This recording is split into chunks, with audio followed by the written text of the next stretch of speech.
Sports TV, man. That's my dude. I rolls with him. You heard what the man said. It's Flight Sports TV.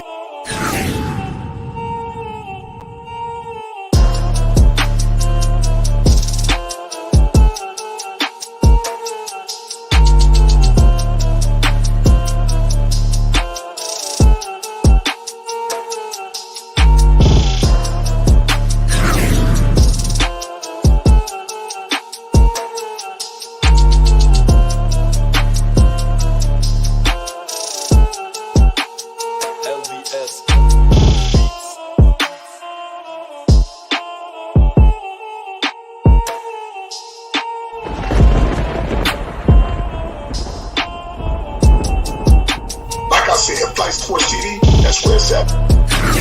Flight Sports TV.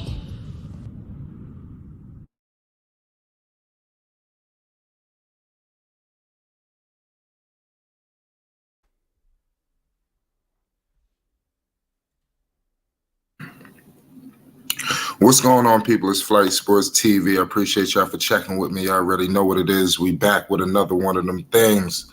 Listen, you know I got something special for the people. We about less than 24 hours away before the return of Charlotte Hornets basketball, the return of Lamelo Ball, NB1, the one of one, is about to go down like never before seen, y'all. I'm telling you, something seems different about this year. I mean, everything. I mean, the air is different in Charlotte this year. I'm telling you, I just feel like something special is about to happen. They have removed some negative baggage that we're going to get into shortly. They are cleaning up this organization to the point where it's going to be a well-oiled machine and very competent around organizations around the league. It's time to fast forward this situation here in Charlotte. The Charlotte Hornets are going to the playoffs. You better book it. You heard it here first at Flight Sports. And anybody that's trying to tell you otherwise, they're very silly. Tell them to do their homework. We're going to have to refresh some people. We all know some of you guys got selective amnesia out there, you know, but we're about to wake everybody up and remind the people who the Charlotte Hornets truly is, you know, and who LaMelo Ball truly is. We got some guys returning this season. This year is going to be something epic. I'm telling you. The Eastern Conference, yeah, you know, the top teams just got even better, you know, but nobody truly, you know, just offset the whole situation to the point where Charlotte need to be concerned about making it in. You know, I expect them to get it back into the playoffs and get back to where they were prior to this wash of a season that we endured last year. It's a new day, ladies and gentlemen. It's a new day in the Queen City. We're about to get into it all. Make sure you hit the like button and you subscribe to Flight Sports TV for more news, updates, and more. We will be live, ladies and gentlemen, tomorrow, so make sure you stay tuned. You know, like I said, I brought something special for the people. I want y'all, without further ado, to welcome my man Sam Dracula in the building. You know, it's that time of year. It's Charlotte Hornets basketball. We have to tap in. How you feeling, Sam? It's Flight Sports TV. It's an honor to have you back with us. No, man. I'm glad to be here. I'm feeling good. I'm excited to see what this NBA season looks like. Right, yeah, hell, me too. How excited are you for Charlotte Hornets basketball in particular? So I'm excited for some things, right? I don't know. I'm not expecting a very good season. I just to come out with that off rip here. I don't know. I have very low expectations for this year, if I'm honest with you. But in general, I'm looking forward to seeing Brandon Miller play, to see what he can bring, right? I want to see LaMelo healthy. I'm excited to see what year 4 of that looks like, right? I want to see Marco Williams in year 2. I'm excited for that. Like, the individual performances I'm here for this year, but I think this roster isn't where it needs to be to compete for an Eastern Conference playoff spot as of right now. And I don't know. We got these new owners. I think this is a Band-Aid year. I think next year is the time the Hornets make that leap. But in general, I'm very much excited to see individuals do their thing. But again, I think this season's going to be a lot tougher than I'd like it to be. Well, And I would love to be wrong, by the way. I don't want. I want this team in the playoffs. Do not get me wrong, but I just don't see it. right. Like I said, listen, I'm a firm believer of I got the Hornets making it into the playoffs. Like I said, call me crazy. I just think all of the stars are aligning. You know, number one, you have Lamelo Ball with this new contract. Number two, you got the return of the beast, Miles Bridges, ladies and gentlemen. This man was a 20-point per game scorer the last time we seen him, Sam Dracula. You know, but I understand where you're coming from. The East is wild. You know, this ain't gonna be no cakewalk, you know, to the playoffs, but I do think it's possible through the play-in or straight up. Let's see what happens. I think the Charlotte Hornets are definitely a team that everybody's sleeping on.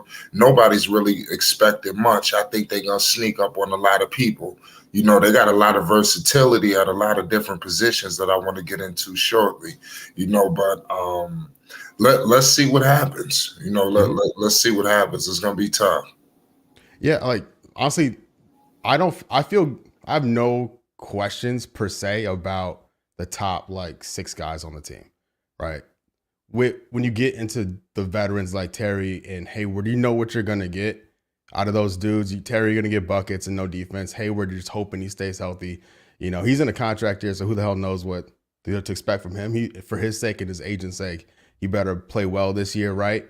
But when you get down into the depths of the roster, you have a lot of guys that have a lot of potential, but we haven't seen it yet. And that's where I think you'll see the growth from the team. Any potential run they go on, it's gonna have to be from that, like Shaq says, the others on the roster. Like guys like Cody Martin, who is an incredible like role player, is still not healthy. He last played in January, right? And you're gonna be relying on McGowans and JT Thor on the wing to play defense. Well, what happens when we're in the trenches in the season and these guys aren't ready for it yet? You know, like those questions are still left to be unanswered. We'll find them all out at the same time as these games roll out. But, you know, I've no doubts that LaMelo's going to bring it like he's been bringing it, right? PJ's PJ. I think we know what he is at this point, right? Miles Bridges, the basketball player, is an incredible two-way guy. Like genuinely could start, if not contribute to every big team in the league. All that stuff is gonna be useful, but I think the depth, the roster makeup when you get into like playmaking and defense off the bench, I think is really lacking, and it hasn't really been fully addressed. I think in several off seasons. I think hopefully with these new owners and maybe some new leadership in the front office, we'll see some changes with that to really fix those issues. Yeah, we still haven't got an opportunity to see what the new ownership has done. They haven't put their imprint on the organization. Yeah, and you know, ever since they got there, I think they got your man Frank Ntilikina. I'm not a huge fan of Frank, you know, but we'll get into him shortly. You know, I'm still having nightmares with Mr. Frankie Cigarettes. That's what we call him in New York. You know, Frank Cigarettes. You know, this man right here, he set the New York Knicks franchise back tenfold. You know, it's unfortunate, but hey, let's see what he does bring to your squad. You know, but I do like it's crazy. You're right about that, about some of the defensive situations on the bench. But I think they got my pardon me, the center Mark Williams. I think that he's solid. Obviously, he's not coming off the bench, but I do think he'll improve you guys defensively. It's going to be interesting to see if all things can work it out. But I do like the versatility with Miles, PJ. You got Nick Richards. You got a lot of things going there. You got JT Thor in there as well. I mean, I like the versatility at that position. I think they could bring in another big guy. Let's see what they do. It's going to be interesting. And then you got all the versatility with the wing players as well. I know people are upset with Hayward and this, that, and the third, but he's there. You got Miller.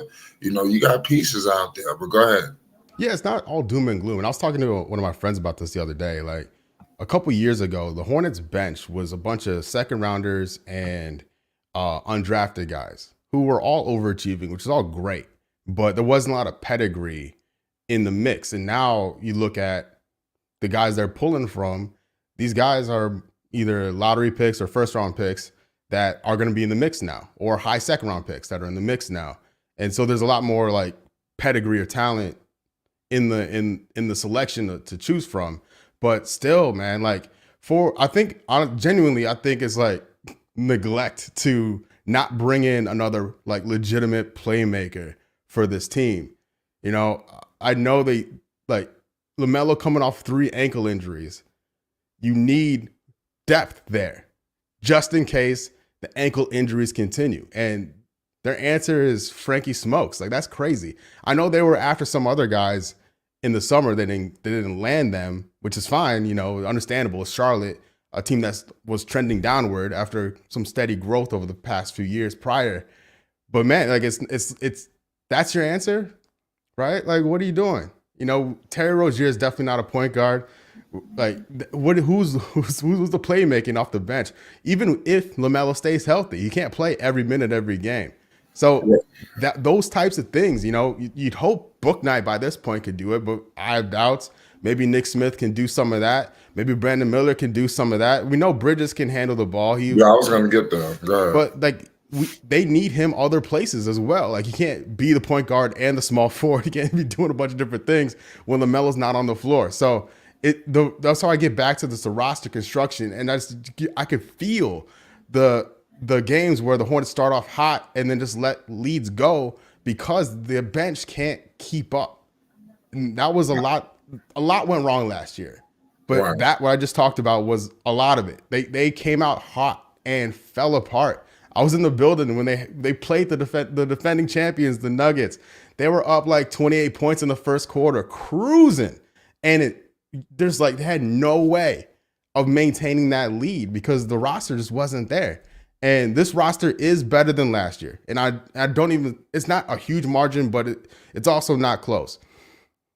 Just because of individual growth, Bridges being back, Brandon Miller being in the mix, Kelly Oubre gone, right? Dennis Smith Jr., I think losing him hurts. Frankie Smokes is a whole different thing. But, you know, this roster is better. It should be better, right? Clifford with the full year with the team. I just don't see the team doing well, like really well. I think I made a video saying they're going to be an 11 seed, and I think that'll be a very good landing spot for them as they build, because they're still building. We're still in the post-Kemba era of this rebuild where they said goodbye to the old guys, MKG, Marvin Williams, Nick Batum, from 2019 basically to last year, and then we'll probably see some more departures from mistakes of that process, aka Gordon Hayward, as we move on here, trying to figure things out. But with Brandon Miller in the mix, LaMelo, Bridges, PJ, Mark Williams, that's a core you can hopefully build around. If Bridges decides to stick, Bridges is hard to put in that mix because he's on a 1-year deal, you know what I mean? But even if he's not part of the long-term plans, it's just LaMelo, Miller, Williams, and PJ. Those are 4 dudes that you can really build a squad around. And I think that's what you're hoping is like those other guys, your McGowans, your Thor, your Leaky Blacks, your Amari Baileys, like those dudes can fill in those gaps, step up. Nick Smith Jr. from the first round this past draft can do it, right? And that's what I'm excited about to see. Who's going to step up and be a part of the group that's going to carry the franchise forward? Because we know who the main guys are. Who are going to be the other guys in that mix? And one thing you mentioned before about the new owners, I think it's very important to keep in mind is like no new owner is patient. It just doesn't exist. These guys don't spend this money to gain control of a team to be patient. This is not in their DNA. It's specific to the NBA, especially in the NBA. These guys get trigger happy. They want to put their own stamp on it. And that could be with the roster. It could be in the front office. It could be both.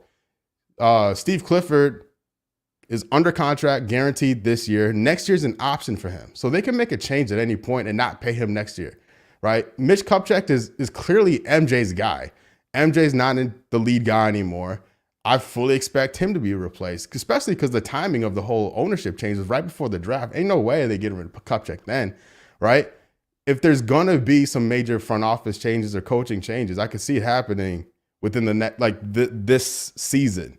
And then ahead of the offseason, like this upcoming summer, for the summer of 2024.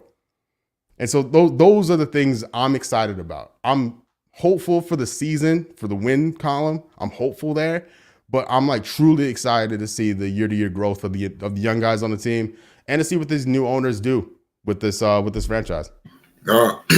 Absolutely. I think that's the $1 million question. Now, you brought up your concerns with the bench.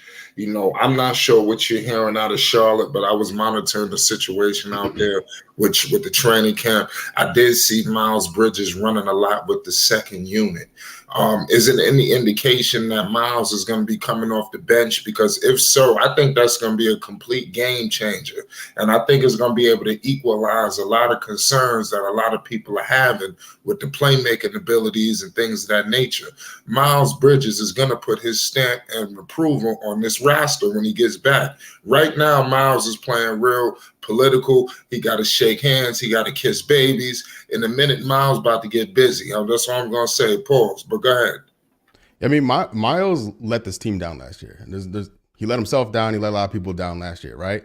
And he has to earn his space in the rotation, and he'll get there. He's good enough to do it, especially missing the first 10 games of the year and all of preseason. Like, he's going to have to be worked back into the mix, regardless of what happened last year, just because we know he's going to be missing time going ahead into this season, right? And PJ has a year of goodwill built with Clifford. Same with Hayward. And for Bridges just can't just walk into the starting five after everything that happened last 12 months and then everything that happened without him with the team.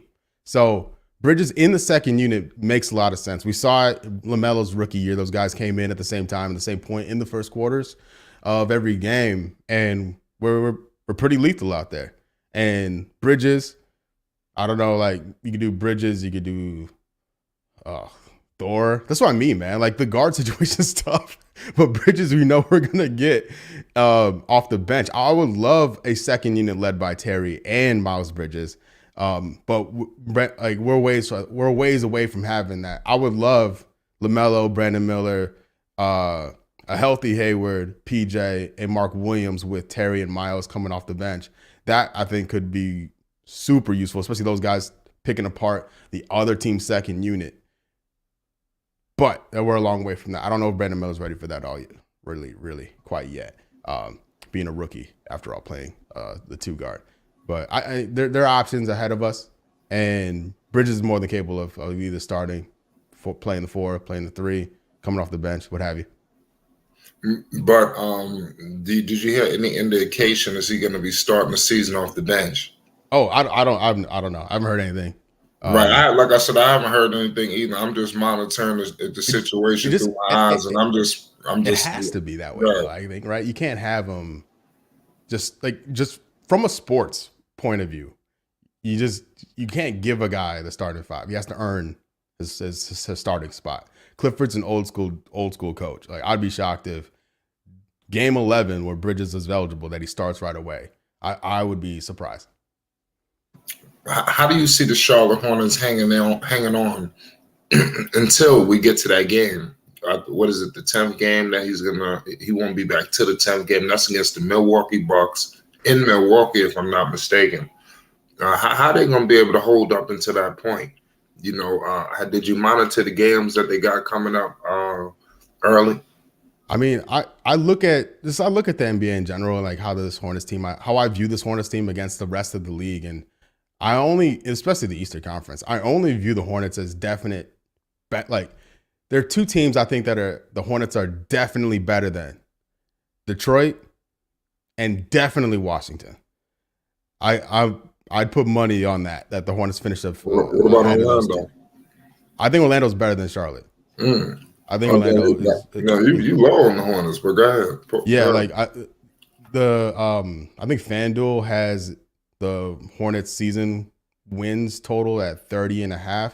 I'd go over on that, but I think the Hornets are going to be in the mix with like Chicago, Indiana, and like Brooklyn in that 9 to 11, 12 range. I think that's like a good year. A fantastic year would be Charlotte in like the 9-10 range. I think they get the 11 seed and just are on the outside looking in this year. But I think that's perfectly fine because we're trying to build something here. And this team was slowly getting better. Looking at the win count, had a winning season 2 years ago for the first time in forever. And then everything fell off a cliff when everyone got hurt. Got to rebuild again. Like, got to build back some momentum. They were tragic last year on both ends.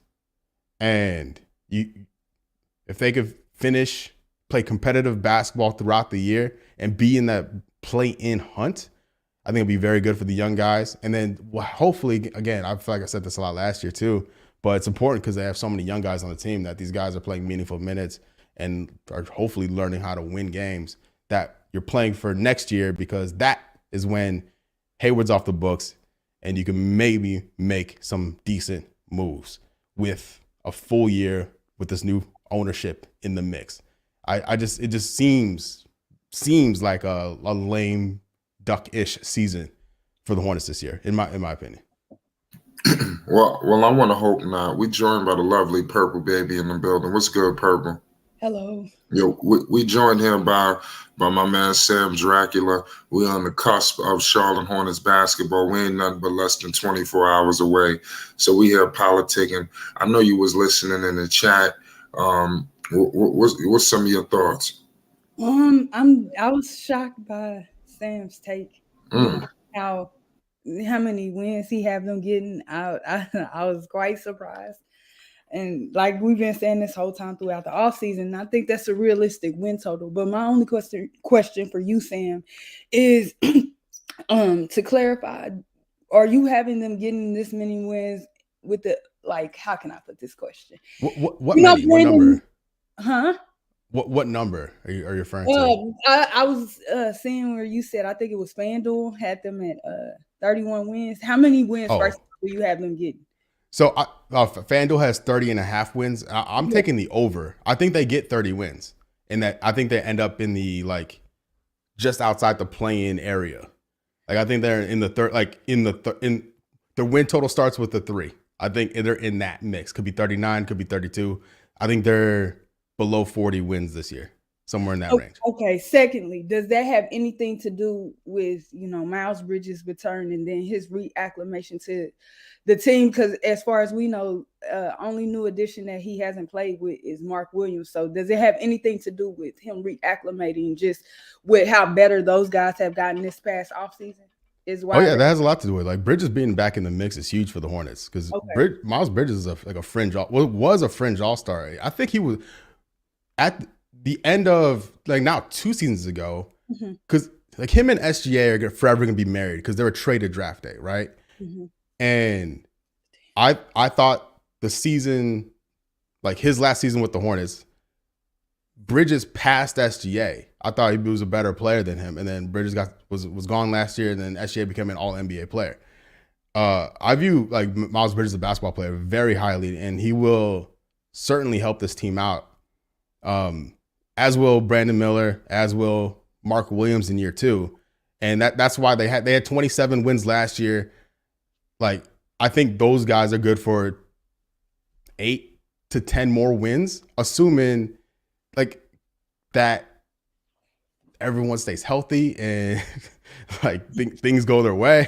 Like, I don't know, man. Like, the injuries are tough. It's been not just with Lamelo, not just with Hayward, but with Martin and Rozier.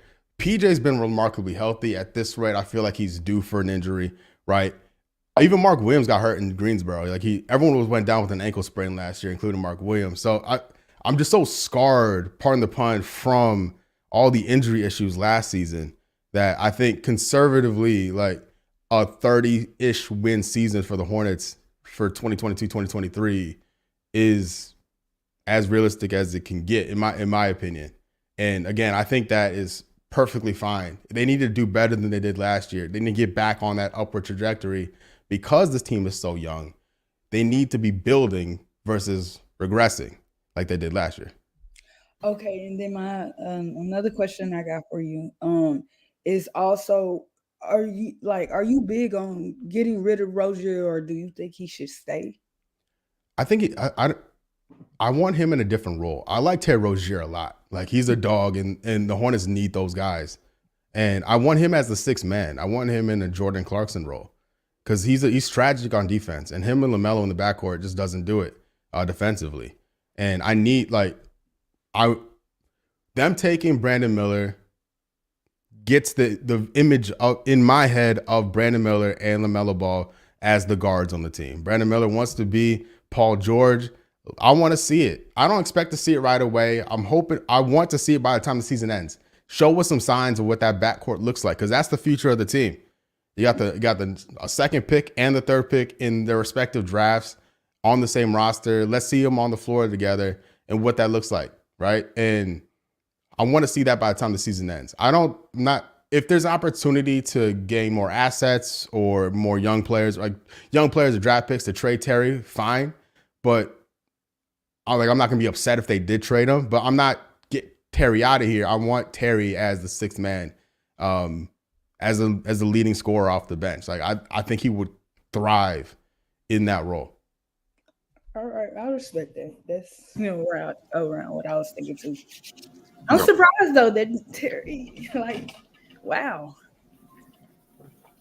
It's going to be interesting to see what Terry do this year. I like the energy that I'm seeing from him in training camp. I like the energy I'm seeing from everybody. What do you think about, PJ Washington taking the next step? I've been seeing him very vocal, and maybe him taking the next step as a leader, because I think that all of those guys are the foundational building blocks of this roster. I just feel like they're the future of this team. What do you think about PJ taking the next step, especially with all this young talent on the roster?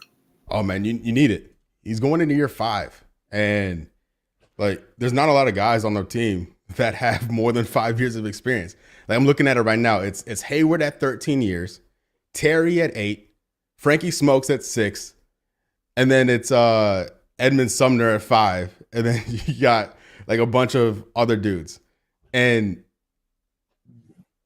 PJ as the dude who was kind of an afterthought in the draft, a guy who started right away, who was asked to play a different position, asked to come off the bench. He's done everything the franchise has asked of him. And I think the only thing missing now is to step up as a vocal leader. They need that. Someone has to do it on the team. Kupchak talked about adding veteran leadership, and I don't really see how that happened this summer. And so it's going to have to happen within. If you're either going to bring veterans in or guys are going to age up into that role. And PJ seems to have the mental makeup to do it. He seems to have the respect of his teammates. Could be the makings of a vocal leader on the team. So that's another thing, those little things, the little body language things. Because if the Hornets come out cold or go on a bad run, who is going to pull the team together besides the coach, right? Who's going to do that on the team to inspire and motivate, that can also deliver, right? So I think PJ can be that guy for sure. And I'm personally very happy that he's staying around, because I think a lot of teams could use a guy like PJ Washington, and we're pretty fortunate to have him here in Charlotte because he can do a lot of things, and he's pretty versatile, and he's not homegrown per se, but he's kind of feeling that way. Yeah. You brought up, like I said, I think that LaMelo could actually do those things as well. But outside of him, I think PJ, Miles, I think all of these guys are going to be able to do it. Miles was that guy before last year. He was the leader on the team, and then all the stuff happened. I think that something tells me that Rozier won't make it past this season. Something telling me that Rozier, Hayward, somebody's going. I will say for Terry does get Terry on a good team. Some people, they didn't take Book Night with him. But go ahead, what you saying? I think mercifully they should get Terry on a better team. I think he should be on a playoff team. I agree with that. On a bench of a really good playoff team. I think he could help out a lot of teams. Yeah. He's kind of wasting away here in Charlotte. Sam, I had a question for you as far as PJ. I know you said he does a lot of things, but do you feel that in this upcoming season, that as far as the Hornets, how they run their offense, that PJ will have a more important role offensively?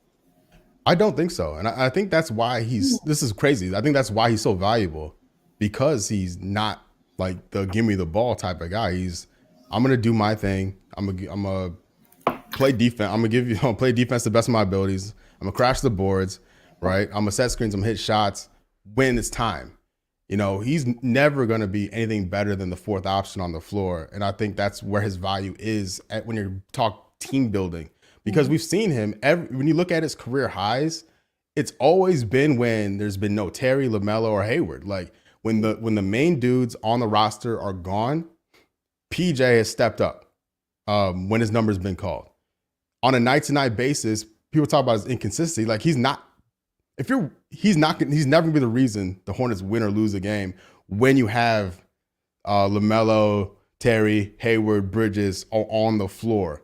Like he's the glue guy in the starting five or the first man off the bench that is gonna do what needs to be done in the grander scheme of things. Like he just embodies sacrifice and that thing you need to win games, because not everyone can shoot it, right? And I think PJ is more than happy to be the fourth option at best when he's out there. Only reason why I asked you that is because if Gordon or Terry, either one of them go, I just wonder who will replace specifically, like if Terry gets traded, who would replace Terry's production? And I was thinking like PJ. I think Market's too young and it's too early for him. And it normally takes centers a long time. Well, not a long time, like 5 years per se, 7 to develop. So that's why I'm like looking at PJ and I'm like, maybe he could do it, but maybe not. Yeah, I wouldn't put him in that position. I think that'd be setting him up for failure if he's like raised up into that kind of priority. Like that's where it gets back to like the lack of depth in the guard spot. Like I would love for a guy like McGowan's to step up and be that guy, but he's not ready for that, right? Like what's his face? Nick Smith just got here. Like he's not ready for that, you know. Cody Martin, he's not that guy. He's not that type of player, first off, but he also can't stay healthy. So like that, it's just the guard depth just leaves a lot to be desired. And Hayward leaving makes way more sense because there's so many wings and you can kind of cover for that, you know, just piecemeal it depending on the matchup. And he took Brandon Miller second overall. So I expect him to be heavily involved either as a starter or off the bench anyway. So moving Hayward's expiring contract could be the move in keeping Terry. But the guard situation's tough. And replacing Rozier's production, because like 2 seasons ago, he was like a 40% 3-point shooter. Like Terry was that guy a couple seasons ago. And like everybody kind of had a rough year last year. So maybe we just throw it all out and assume the best from Rozier going forward. But it's hard. It's hard to imagine life without Terry, because that offense from the backcourt is going to be really light. Right. That's true. Like, your turn. Yeah, like I said, Terry Rozier, I like Terry. He's a nice player. But like I said, I want to see him moved eventually. It will, like, he does produce a lot. Like I said, his 3-point shot is money, especially in those corners. Oh, yeah. So it's to definitely, yeah, you can rely on him. You know what you're going to get from Terry. But something strikes me was even more alarming about the situation is Terry don't look like he want to leave Charlotte. You know what I mean? That's another thing. It's like that's another thing. I mean, he's starting to get up there, and hey, this dude look like he is in heaven. You know what I mean? I'm just saying he don't look like he ready to. He chilling. He wearing LaMelo clothes. He doing everything it takes to stay in the Queen City. What the hell is going on outside of basketball in the Queen City? Something going on. It's a great place to live. What can I say? I've lived in Charlotte 8 years. I'm a big fan of Charlotte, so I can't blame him for wanting to stick around here. Also, they're paying him a lot of money, and I'm sure he appreciates that. So I think it's a win-win, at least for now. But yeah, for basketball's sake, I want to see him playing like in the Eastern Conference Finals or Western Conference Finals, and he's not going to do that here. Like I think Terry on a conference finals team would be awesome. I just it feels like a waste. But as a Hornets fan, I would hate to lose him because that offense would be so difficult to replace. Like so difficult to replace. Next to impossible with this current roster, as it currently stands. Yeah, they got to definitely make a move. I think eventually, if they could strike a good deal, let's see what they could do. Cup check. I think Michael Jordan kind of handicapped him a little bit, in my opinion. Hopefully, the chains is a little bit unloose, and he could go out there and really go big game hunting and really go do something. it's time for Charlotte to really do something. Because you start looking at some of these other organizations, they start to put together some teams, and it's time to see if the Charlotte could flip some assets. Maybe not necessarily get a superstar in the building, but just get somebody just maybe on the cusp of that. If they could. I don't know who's out there. I haven't surveyed the landscape, but we'll see towards the trade deadline. Somebody will be available. And I want Charlotte to be major players. I don't know if their name was in the Dame sweepstakes. Obviously, we knew it was in the the sweepstakes for Donovan Mitchell. They was involved in that. But I want to see Charlotte involved in major trades. Seriously getting active. We knew Michael Jordan really wasn't going to ever really put the chips on the table. But hopefully things have changed. Yeah, man, listen, I would have settled for Seth Curry this summer, man. Like, I would have been so gassed for Seth Curry to come. I thought he was coming. I don't blame him for not coming here. Like, I want to make that very clear. I don't blame any player for not wanting to be a Charlotte Hornet right now. But, hometown guy, like, come on, man. Like, one of the Currys has to come here at some point. I thought this might have been the time because there's a perfect place for him in this rotation, and unfortunately didn't work out. Yeah, he would have definitely been perfect. Maybe even interchanging with Terry. Who knows what they could have did with that? But I do want to see Miller get that spot next to Melo sooner than later. That's the big X factor in all this. Like, if Miller's just him right away, like, this whole thing is a different conversation. Like, right.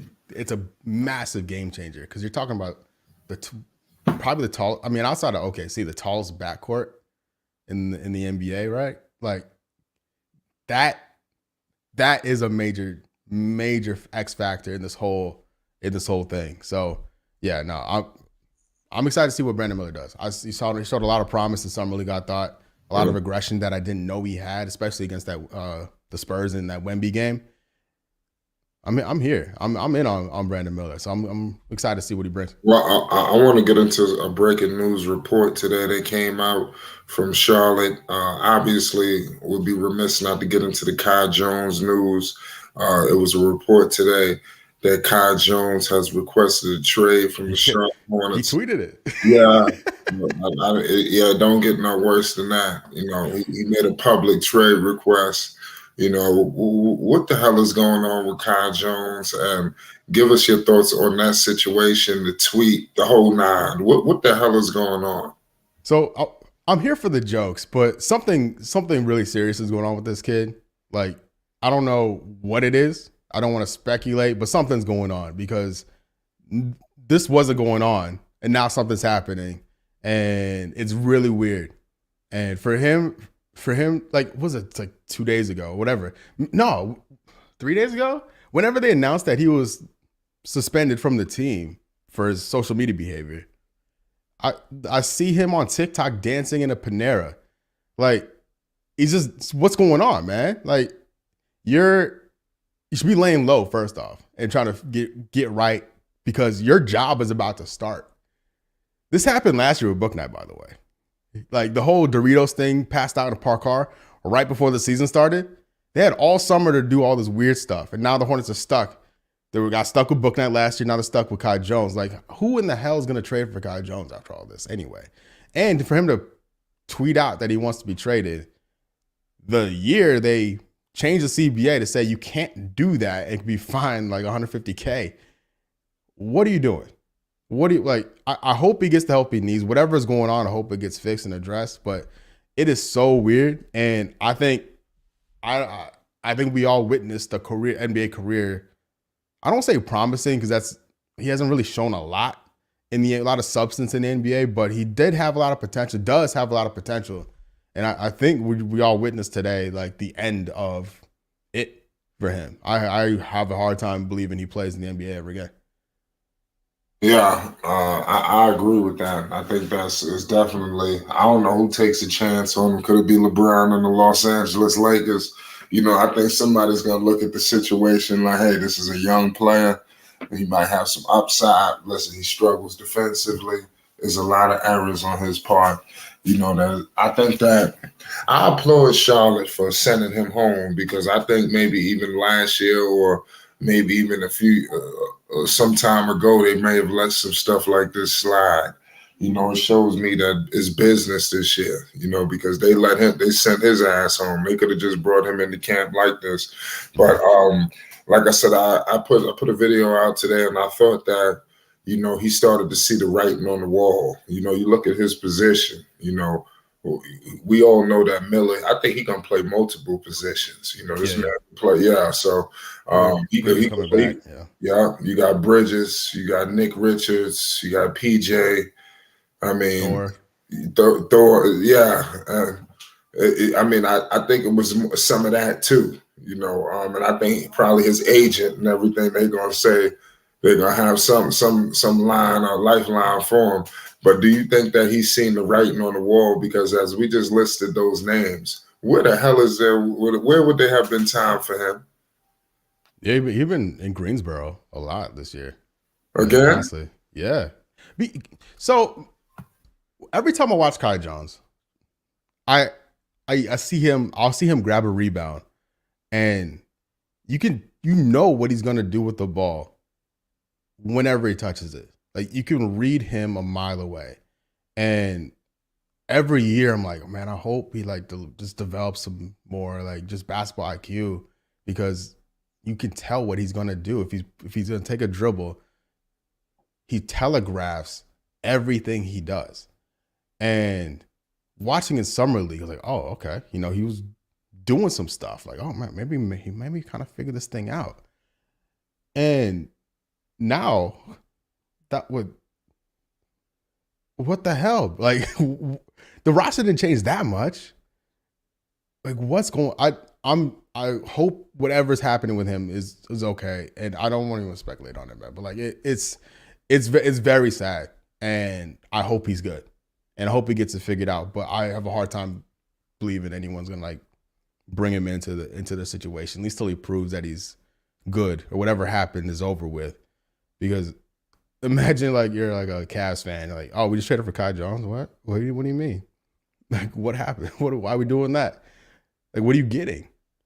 Like, you're getting a guy who went in the first round and hasn't done anything since. You know, like it's then you throw in all the weird stuff. It's such a damaged asset. Him and Book Knight, that 2021 draft class, outside of JT Thor, because like Book Knight, we've covered. I've been on here. We talked about Book Knight a ton. We're talking about Kai Jones now.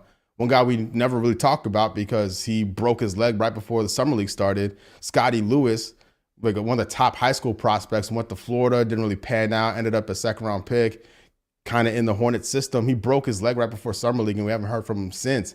Like, he was in that 2021 draft class too, and it's just JT Thor left standing as the only real prospect of that mix. So that whole draft situation is just a wash for the Hornets outside of Thor. But a lot went into it. They're still having protected picks from, like, they traded a protected picks for Kai Jones, man. And now he's doing all this other stuff. He's demanding trades publicly when he's not supposed to. It's too weird and not what you want, man. Like, going into the year, like the Hornets, all the bad stuff was supposed to be over with, and now we're back in it, standing 2 feet deep into this bullshit again. And it sucks. It really sucks. But thankfully, basketball is going to start soon, and this whole thing is going to be out of here, hopefully figured out. But Kai Jones wasn't really going to be part of the plans anyway. So if the Hornets did move him, it wouldn't be a serious loss. It'd just be that like fear of missing out of like, what if he does figure it out one day, becomes a serious player in the league? But that doesn't seem like it's going to happen because he hasn't exhibited any serious behavior since he's been in the league. Like, why would he develop it now? You know? So that's what I was telling you. I feel like certain players may not be on this roster for a long period of time. I could see a situation where they send them home. Maybe they don't move them right away, you know, but who's to say that they don't trade Terry Rozier or Hayward and throw this dude in the deal and somebody else? And, you know, I mean, I see something like that, bro. What you think about that? Yeah, I mean, he's a contract, if anything. Like, whether he's a part of it, whether he plays in the NBA at all, it's kind of irrelevant. It's kind of like the Kevin Porter situation in Houston. Like, I doubt he plays at all, but yeah, it's gonna be hard to move him. His situation was crazy. But like his only value is that cap number that the Rockets could then trade, and then maybe the other team buys him out or whatever, right? Like that's what you're not bringing in the guy accused of all the bad stuff. You're bringing in the number, the cap number, right? And maybe that's the situation with Kai. Could be a situation with Kai Jones. Like it's not a big cap number. He's going to make $3 million this year, right? And then he's has a club option next year for 4.6. I have a feeling that's not going to be exercised. I have a feeling he's going to be a free agent next summer, especially if nothing changes. But yeah, man, like he could be in the mix to make a trade work, to make the trade machine work, so to speak, for sure. And it could be just a lottery ticket for another team. Maybe he figures it out. But it sucks. It really sucks, honestly. Sam, I wanted to ask you this. As far as Book Knight and Kai Jones, right? Mm-hmm. How closely did you follow them, if at all, prior to the Hornets drafting them? Oh, not at all. Not at all. Just when the Hornets drafted them, I just went back after the fact. Mm-hmm. Yeah, I didn't watch it going into the league. Only reason why I'm asking with Kai Jones specifically, I forgot his teammate's name. I think it's Greg Brown II, came out and said Kai been acting that way, back in Texas. So I was thinking to myself, I'm like, as an organization, as the Hornets organization, wouldn't that have been a red flag? What seeming like to us a sporadic personality, with him dancing and stuff and having social media outbursts, and stuff. It's okay to be confident in yourself, but I'm just saying, like, nothing, like, even when you went back, you didn't hear anything or see anything as far as Kai Jones' behavior, or hear from like any former teammates, if at all. Me personally, no. And if I did, I would have just chalked it up to him being some like just weird 18, 19-year-old kid, okay. Right? Like you want to give like these are when you get like teenagers acting weird isn't necessarily a red flag for me, unless it's like criminal or something insane. So it's a bit weird. I want to assume the Hornets did their due diligence because they traded back into the first round to take the kid. Like it was like they must have saw something in him that clearly was a big whiff in that whole draft room, honestly, and that whole first round is, and man, I was so happy with those picks, by the way. Like I didn't expect Book Knight to be there, and then when they picked him 11th, I was like, hell yeah, man, we got the next Terry Rozier, right? And they traded back in and drafted Kai Jones. Like, oh my god, like thinking about the lob potential between Lamelo, Bridges, and all these guys, like the crazy athleticism. Summer League was dunking on people. I was on 11 out of 10, and then bro, like. How times can change. Yeah, they definitely. Yeah, you don't want times to change. I was so gassed for those dudes. Thank goodness for JT Thor. I mean, JT Thor, he's I'm so you was talking about, I gotta pay homage to you because you was talking about JT Thor for a minute, and I'm starting to see some improvements. I hope that I expect a big year out of him this year. What you see from JT Thor, taking that next step? Man, the beauty of it is he's going into year 3 and he's 21 years old right now. Like he has a frame of an NBA player. He's been built like an NBA player, just not there yet from experience and basketball IQ. But he has the frame, he works hard, and he has youth on his side. I think he's gonna put it together at some point and be a real real rotation guy for the Hornets. I don't ever see him like fully starting and being a main guy on the team, but I think he'd be a real valuable role player within this franchise, within this like stretch, next few 2, 3, 4 years, as this team kind of ages up. I see JT Thor aging up with the young guys on the roster and being something special, because the fact that he's 21 years old with 2 years, like he is so young and so talented and so like just large that he can be a dude that can defend all 5 positions. Like he will be like our version, not as good as, but our version of a Siakam or Anunoby, like one of the Raptors boys. Like he's not there, but he's like in that neighborhood. And when you talk about his body type and his aptitude, I think JT Thor is thankfully the gold star out of that draft class, and could be something special in the NBA when you're talking role players. Yeah. What I want to say about JT Thor is people can say whatever they want to say. He's actually one of the better younger players that they have, you know. So I think that's one thing that we got to understand, especially when you have other players. You got a lot of people holding on to James Bouknight. I think it's time to let the ship sail. You know, what's your thoughts? I know you high on the Charlotte Hornets. I mean, I am too, but I think that it's getting to, I mean, we getting to the end of the line. You know, I know a lot of people holding out hope. They done had hashtags, you know, about book night and all this old BS. You know, at what point do we just chalk it up and say he's a complete, unadulterated bust? Talk to me. The beauty of it is the Hornets don't have to make that decision quite yet. I'm there with it. I think he is a bust, but just from a pure like rookie contract standpoint, they're not. His cap number is not keeping them from doing other things. So they could just they already did it. He's on the roster, but like next summer, year 4 for him, it'd be a waste, I guess, to decline it. But if the money's not there, if they need the money available to him, like it'll be like 4 or 5 million or something like that.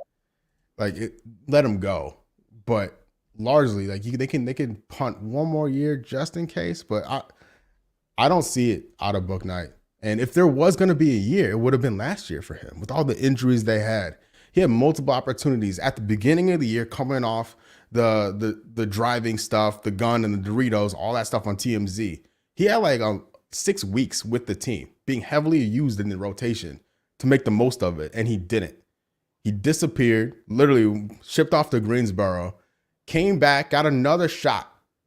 With all the injuries, he still got another shot and still didn't make the most of it. And so, like, if it's not going to happen then, because if you want to blame Borrego for not playing and all that stuff, well, a different coach tried it and he still didn't play for him. Like, I think we can develop a relatively consensus on if Bouknight got it or not. And it as of right now, he don't got it.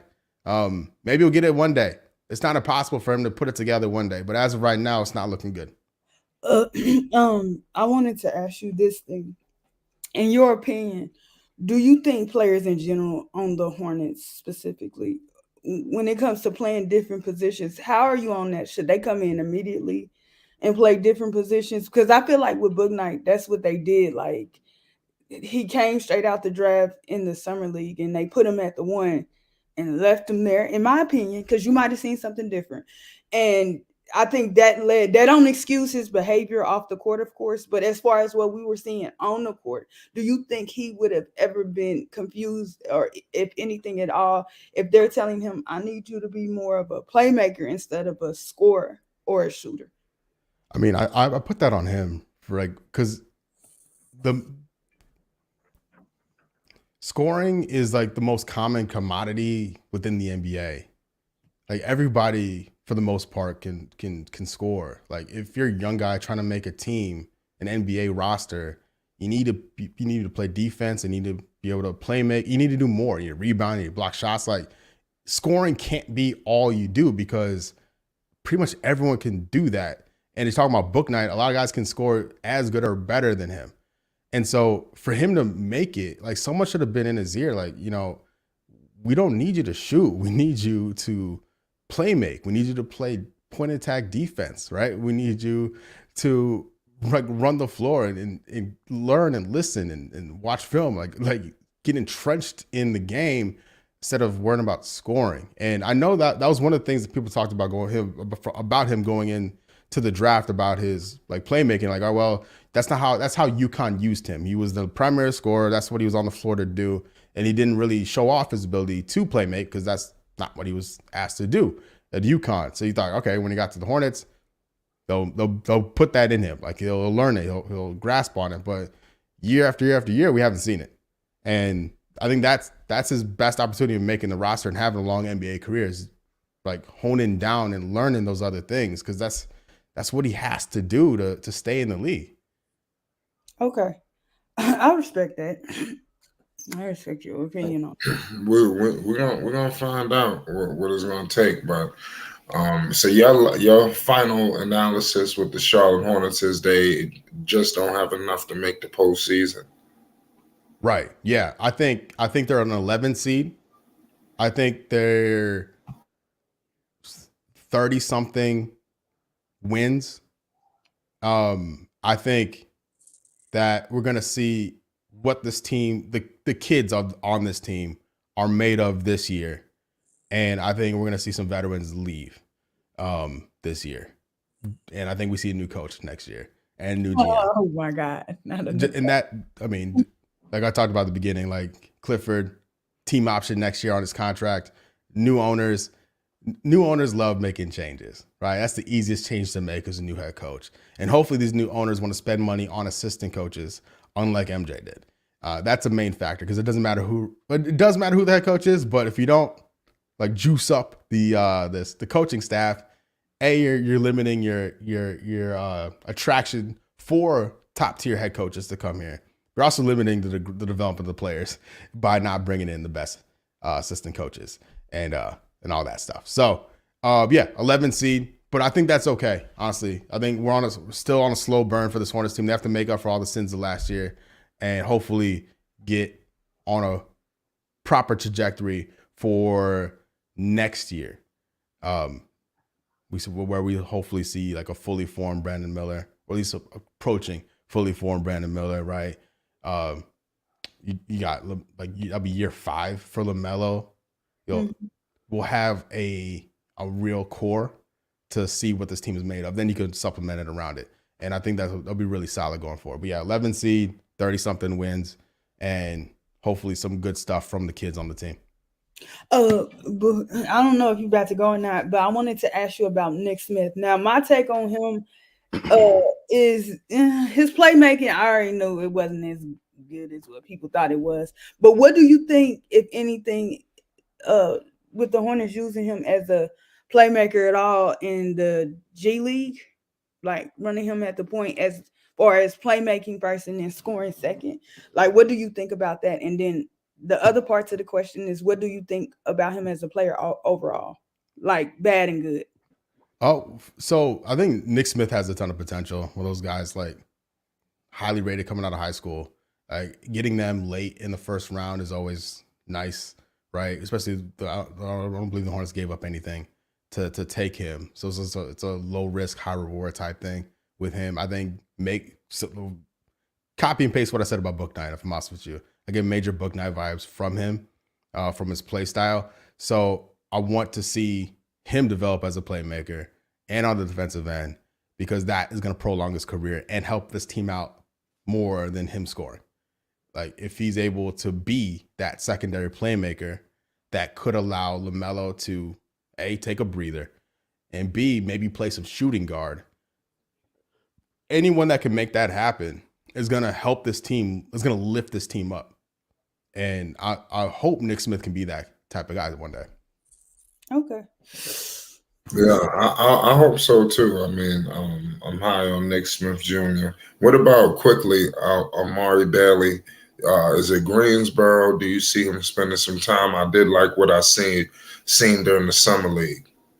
Yeah, man. I think he's a two-way guy.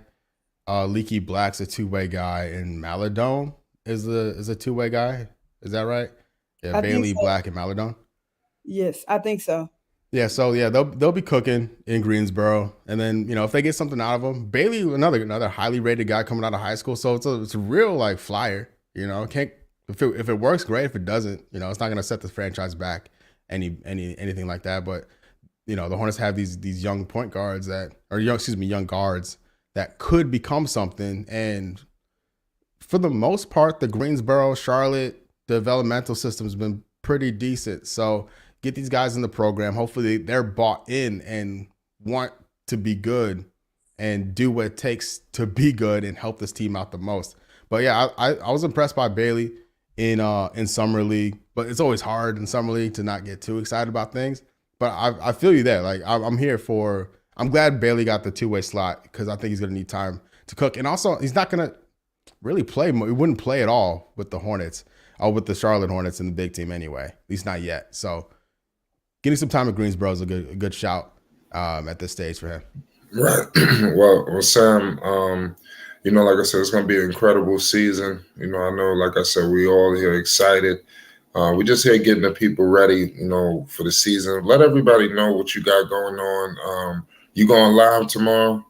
Yeah, I'll be live. Let everybody know. Yeah, let everybody know where they can find you for tomorrow and games. Promote yourself.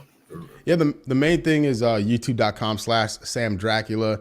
I'll be live streaming during the preseason game tomorrow night, and then most of the preseason games, and then most of the regular season games throughout the year. I make Hornets videos.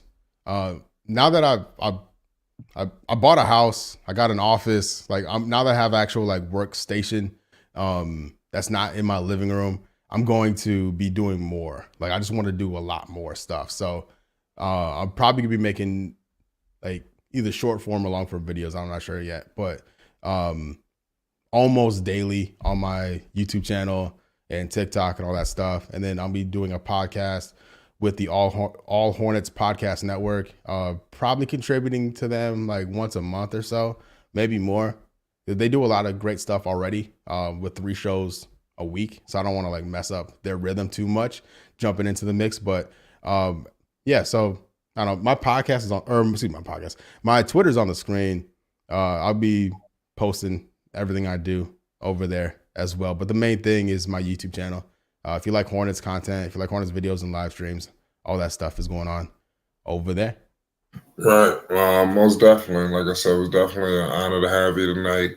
As you got everybody prepared and ready for Hornets basketball. So who wins tomorrow? We got the Miami Heat. Give us your analysis real quick.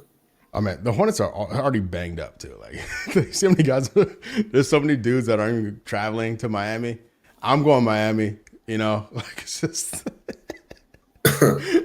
it's the fact that Cody Martin is not ready to start this year is it just kind of symbolizes the Hornets for me. It seems like the Hornets roster isn't ready, just like how Cody Martin isn't ready.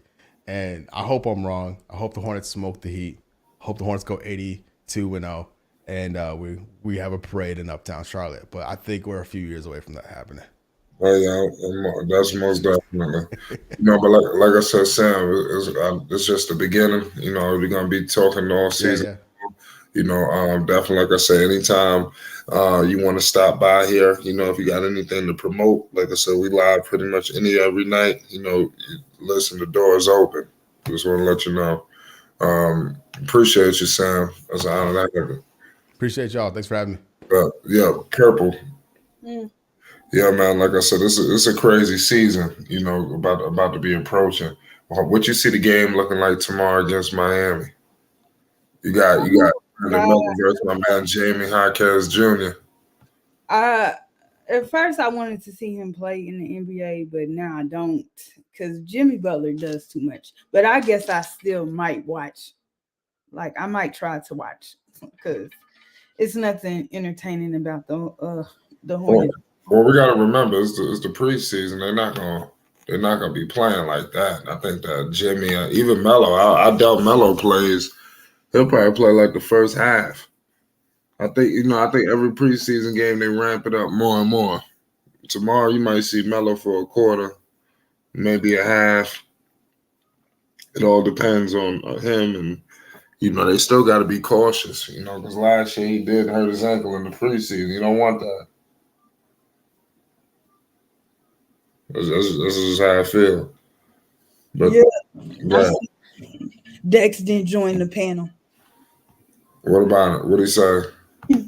He said there's no Devontae Graham. Hornets in trouble. Oh. Calvani. Yeah, it's just crazy that they went, when you look at it. I seen with Thunder, I think it was Thunder, is the one that said that the Hornets didn't need any more scoring, which I agree with. They need guys, in there. That's defense is an everything, but I think you definitely have to have a good point of attack defender that even with the effort, it's just different. Like Kawhi Leonard and what else the good defender? Jimmy Butler, even though some people think he didn't falling off. It's just guys where that defense is just their thing because they're extremely lacking on offense. So it's just sad. Like I don't think Kai, James have any value outside of being young. But as far as like value that a team would say, okay, I could use that, which is sad. Right. We got Dex rolling in the building. What's the deal, Dex? You better get up here. Yeah, shout out to the stream. Like I just disagree with this JT Thor parade. I mean, for crying out loud. Yes, he has a very needed anatomical structure. That's it. That's as far as it goes. Because to me, since I have observed JT Thor's game, whether G League, Summer League, or with the Charlotte Hornets, he haven't seen a shot he didn't like, but he still can't make those shots. And a 3 and D, there's no D in his name, first of all, and there's no D in his game. JT Thor, to me, is one of those guys you prompt up when you're about ready to have, a gang fight, and you use him as a scarecrow. Hopefully that the guys that you are going to encounter be afraid of this blackness, because he's blacker than ink. Wow. But at the same time, he doesn't show that he's really that intimidating. He looks intimidating. He has all the extremities that you may want on a player of such size. But outside of his anatomical structure, it's empty substance. And why Charlotte keeps hanging on to this guy, I don't know. Just like it's baffling that they hung on to Book Knight and Kai Jones for so long. It was obvious that was a failed experiment. And they were just afraid to move on because they are so sentimentally attached to what they draft. And JT Thor, you're going to be waiting. Listen, JT Thor is behind Patrick Williams to me. If you was to line up Patrick Williams and JT Thor, I'm taking Patrick Williams quickly. Because like I said, his anatomical structure is much needed in the NBA. That type of body prototype is very subjective to the onlooker. Outside of that, he doesn't bring you anything. He gets out there, he shoots the ball, he hangs out at the 3-point line. I mean, the dude just looked like dirty laundry. Useless. Unless it's going to get clean. And you just throw it to the side until, you're going to take it to wash. I don't see what people see in JT Thor outside of his physical structure.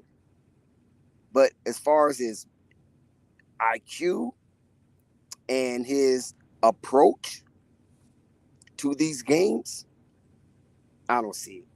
Yes, he might get a few good thunders dunks here or there, but that's it. Kai Jones did the same thing. And look where he at right now. He done lost his scruples. That's crazy, Dex. I don't know, Dex. That's crazy about Kai Jones. That's a mess. What you think about Kai Jones? Requesting that trade. I think Kai Jones, he lost his mind based on the fact that he keeps seeing the Mark Williams in his purview. He keeps seeing Nick Richards in his rear view. So now they have a new interest in town as the Manhattan transfer will say, ooh, wow, ooh, pretty.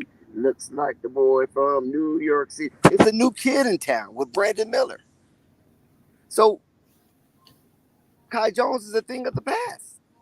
He never inserted himself in the conversation to be a part of the interest of the Charlotte Hornets organization moving forward. He just never did. Like I said, when I saw him play in person, up close, I was right there. I could tickle him on the back of his neck. The guy was constantly playing footsies on the bench. Like, dude, concentrate, get focused. Your game ain't like Lamelo. You can't be over there kind of shucking and jiving a little bit. You know what I mean? You don't have that type of mystique about yourself. You gotta say, you know what, Lamelo, you might can play footsies. I can't. I gotta be really concentrated. Terry Rozier might could play. What's his name? Miles Bridges might can play But Miles Bridges was I like Miles Bridges. He was straight up lion out there. But nevertheless, if they kind of want to goof around, they have leeway. They have yarn to stretch, and the Charlotte Hornets give them that leeway to do that stuff. But Kai Jones doesn't. Book Knight doesn't. And now, when I see Book Knight get into that situation last season, it's like, are you serious? You was out there on the bench during the game playing patty cake. And you get into a situation where you could have injured somebody, maimed somebody, and at worst, killed somebody. But you want to be on the bench, on the sideline, playing patty cakes. When you should be making the main thing. Now, JT Thor don't do that. But at the same time, when he is put out there on the court and he is getting some minutes, to me, those are useless minutes because there's no productivity coming from his output on that beautiful Charlotte court. It's almost like it's a stain. It's a oil stain on the court when you put him out there. That beautiful display of aesthetics of Charlotte Hornets home court. Then you put JT Thor out there, and now it's a stain. Terrible. And I don't know why people are so interested in JT Thor. I take Taco Fall over JT Thor. No, I can't go that far. I mean, JT Thor is one of the better younger players. I'm not saying the best, but he's one of the better ones. Like, you use the optimal word better. What part of JT Thor tenure in the NBA where you can notice an increase in any aspect of statistical categories? Because you said better. Well, I'm just going off the eye test. I'm talking about better in terms of the other players, in terms of Book Knights. You're fighting me and just also to make the you feel right. You're fighting me on this to make you feel right. And I don't think you have any evidence of discovery to put to the court in order to get an indictment from the grand jury when it comes to JT Thor being better. Well, I mean, he's better than Book Knight. He's better than Kai Jones. Players like that. That's really where I'm going with. But I'm not saying that he's one of the better players in the draft class, but I mean, out of those players that the Hornets drafted, not including the new regime, and I like the new crop that they have now, but I'm talking about the people that I'm just discussed. JT Thor, he was not on the Summer League roster, so clearly the Hornets have some kind of investment in him. They see something. He's done something to give them the situation to feel like, wait a minute, we're going to deal with him a little bit differently, similar to Mark Williams, but go ahead.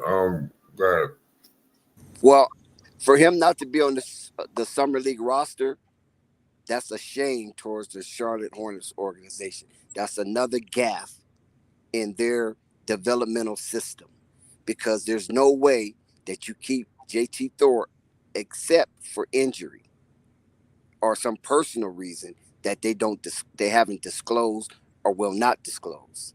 But outside of basketball activities, there's no way that this guy have improved enough to be dismissed from summer league like he's above what's out there. You're right about that.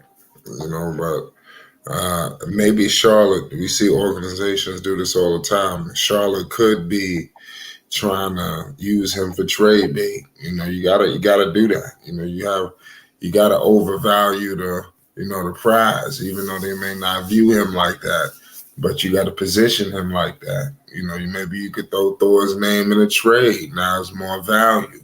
What you think about that aspect? I could see that. That sounds more realistic than saying that, he's better. He's part of, this is going to be good with this young core and all that. Because we done seen the JT Thor story for 3 seasons. We done seen it. And there is no indelible mark that you could press on and recall what JT Thor have done specifically. At least Kai Jones slammed on Wembanyama. You can always remember that. That's going down to NBA folklore. The first person that really punched on Wembanyama, depending on how his career goes. So he will always be connected to Kai Jones one way or another. But JT Thor, where's his indelible mark? What can't you, if you was to reminisce on JT Thor's career, I'm talking about with Charlotte, not with Greensboro, because we already know Greensboro's a mess. What could you pinpoint that moment where you said, "Oh my God, this is his coming out party"? Like he averaged like 2 point something a game or something, 2 point something points a game. So that's one basket. You understand where I'm coming from? So I could agree, Flight. I'm sorry, Purple, but I could agree, Flight, what you just said, because that makes more sense than anything that has been attached to JT Thor's career as a Charlotte Hornet, is that they're playing possum and using some skullduggery by making the NBA feel JT Thor is worth more than what is advertised. So you keep them out of summer league because you keep your best players out of summer league, right? Your better players. You only just let the rookie and more of the developmental players play summer league. You can't show the guy. So if you put JT Thor in summer league, like you were saying, if you was to do that, then you devalue him if you're trying to move on off of him or package him with something that you're really trying to get off the roster. Because you're saying these are one of our guys that we're focusing on. And if you want us to include him in the trade, then you're going to have to come with it. You follow what I'm saying? Yeah, so, absolutely. And he might be better somewhere else. A lot of people would be better somewhere else. Right. So it could be that he might need to get out of there, and maybe we will see all the potentiality that everybody is gushing over. Could you imagine? It's nothing. Could you imagine James Bucknight on the Lakers? I mean, no, I can't imagine that. And like, don't be disrespectful. He need to help the Lakers. Like, don't be. So Dex, I don't know when you came in or if you was listening the whole time. I can see Kai Jones on the Lakers, but go ahead. But I don't know if you heard me ask Sam about like PJ's role as an offensive player. Did you agree with him on that? Any qualms about no, that? I didn't see that. But only thing that I disagree with Sam is on really two things: Devontae Graham and JT Thor. Because you know how Sam was gushing over Devontae Graham, and we was trying to tell him, man, I think you're looking at it wrong. And we eventually was right about that. And so I think this is another case where he's seeing it wrong when it comes to JT Thor. So then I'm gonna ask you what I asked him. If PJ or Gordon is gone, do you think PJ should step up his role from an offensive standpoint and not like take over, but do you think he should be more a part of the offense? You If said, either say that again. if I specifically asked him if Terry goes, do you think that PJ could pick up Terry's points from an offensive standpoint, and should he be more involved within the offense? Well, I think the absence of Terry Rozier's impact will probably be shared by committee. And Okay. that committee, I believe, will be like a Nick Smith Jr., Brandon Miller, and also a PJ Washington. I don't think the onus will be on PJ Washington to take up the slack of the absence of a Terry Rozier. Because even though Terry Rozier is selfish, even though Terry Rozier is spoiled, he still can put numbers on the board if he gets rolling. But the problem with Terry Rozier, he don't know how to accept a role if he's not the guy that's implementing the Charlotte Hornets into victory formation.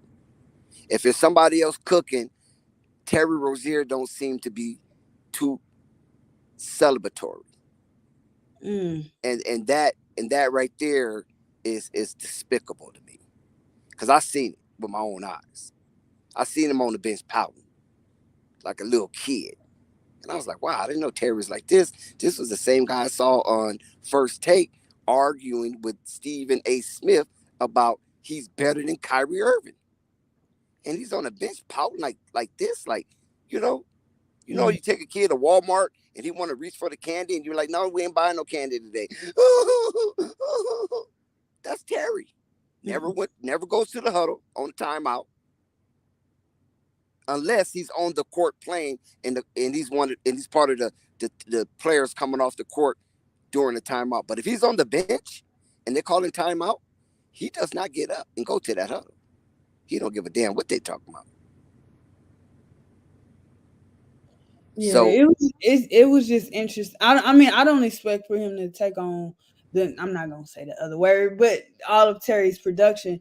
But it's just interesting to me because I understand that PJ's on a team friendly deal, and I'm like, I mean, I'm gonna see with Mark Williams. but He's way who's better checking for than PJ? Honestly, huh? he had a whole off season to evaluate his worth. Who's checking for PJ for him to have to return to his own vomit by signing that tenure with the Charlotte Hornets? But that's eventually he got a little something, right? Eventually he got a little right, something, right. but that's probably not what he really wanted. No, he didn't want that. He wanted because nobody out there checking for him like that. He got full of himself. But that's what I'm saying. Like, okay, I'm gonna pay attention, like I said, because I was talking about his defense, that he's a really he's a good multifaceted. Yeah, multi-positional defender. That's what I was trying to say. But he's good at that, right? Now I'm gonna see with this rebounding and I don't want to say playmaking because I don't think Al said that. But I'm about to see because they do have a much better center in Mark Williams since LaMelo's been there. But I'm about to see because I don't like, outside of the Hornets not having anything at the power forward position as far as depth. I really don't understand why they brought, I think it's 4 years, why they brought this man back for 4 years, because again, that's one other guy that you can't just say PJ, Bouknight, and Jones. Like, what are you selling? Like, what's PJ's selling point? Well, I can say this right here. I think it behooves Charlotte to sign PJ and have him in-house just in case.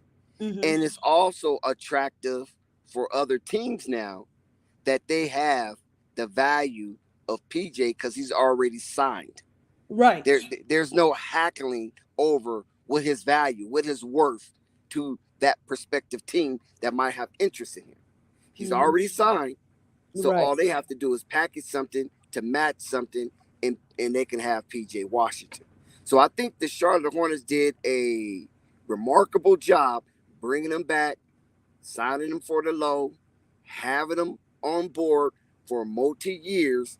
And if they want to package him off with anything, it will be attractive because it could be a seamless transition from one team to the next because he has a multi-year deal and he's already signed. Right. And I agree with them controlling their asset. I'm just trying to find like his importance on offense specifically.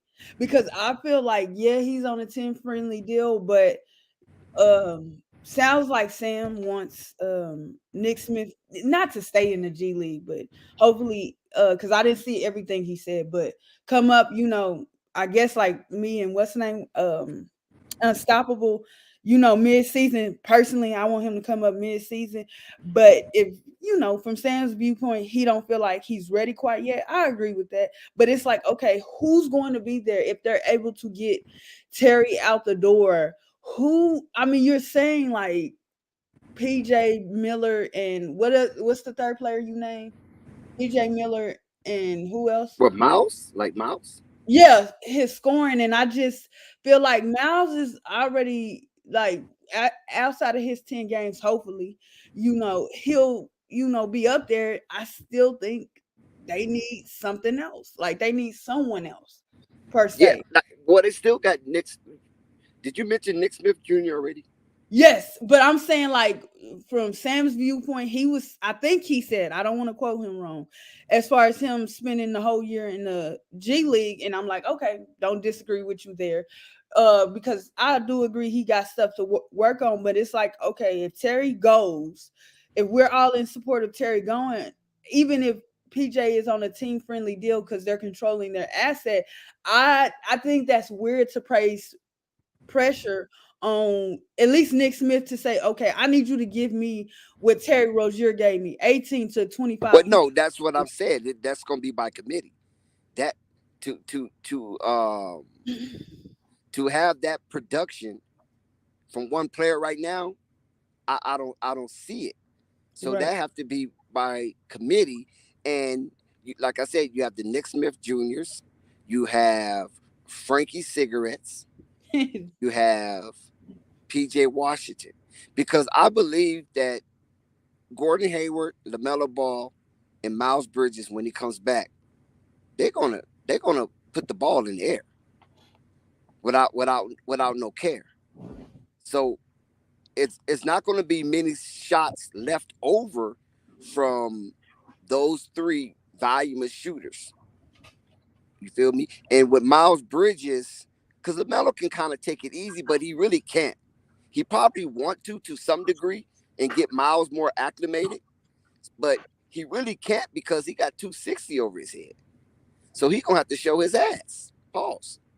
Mm-hmm. And Miles also is going to have to show that he is worth the headache for Charlotte to keep him in their bosom as a redeemable element.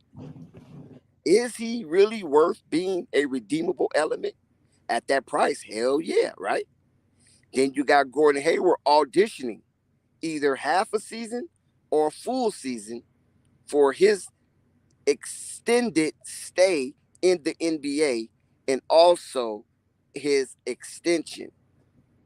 So you have a culmination of a lot of things going on in Charlotte, and Cliffy's going to have to do a masterful job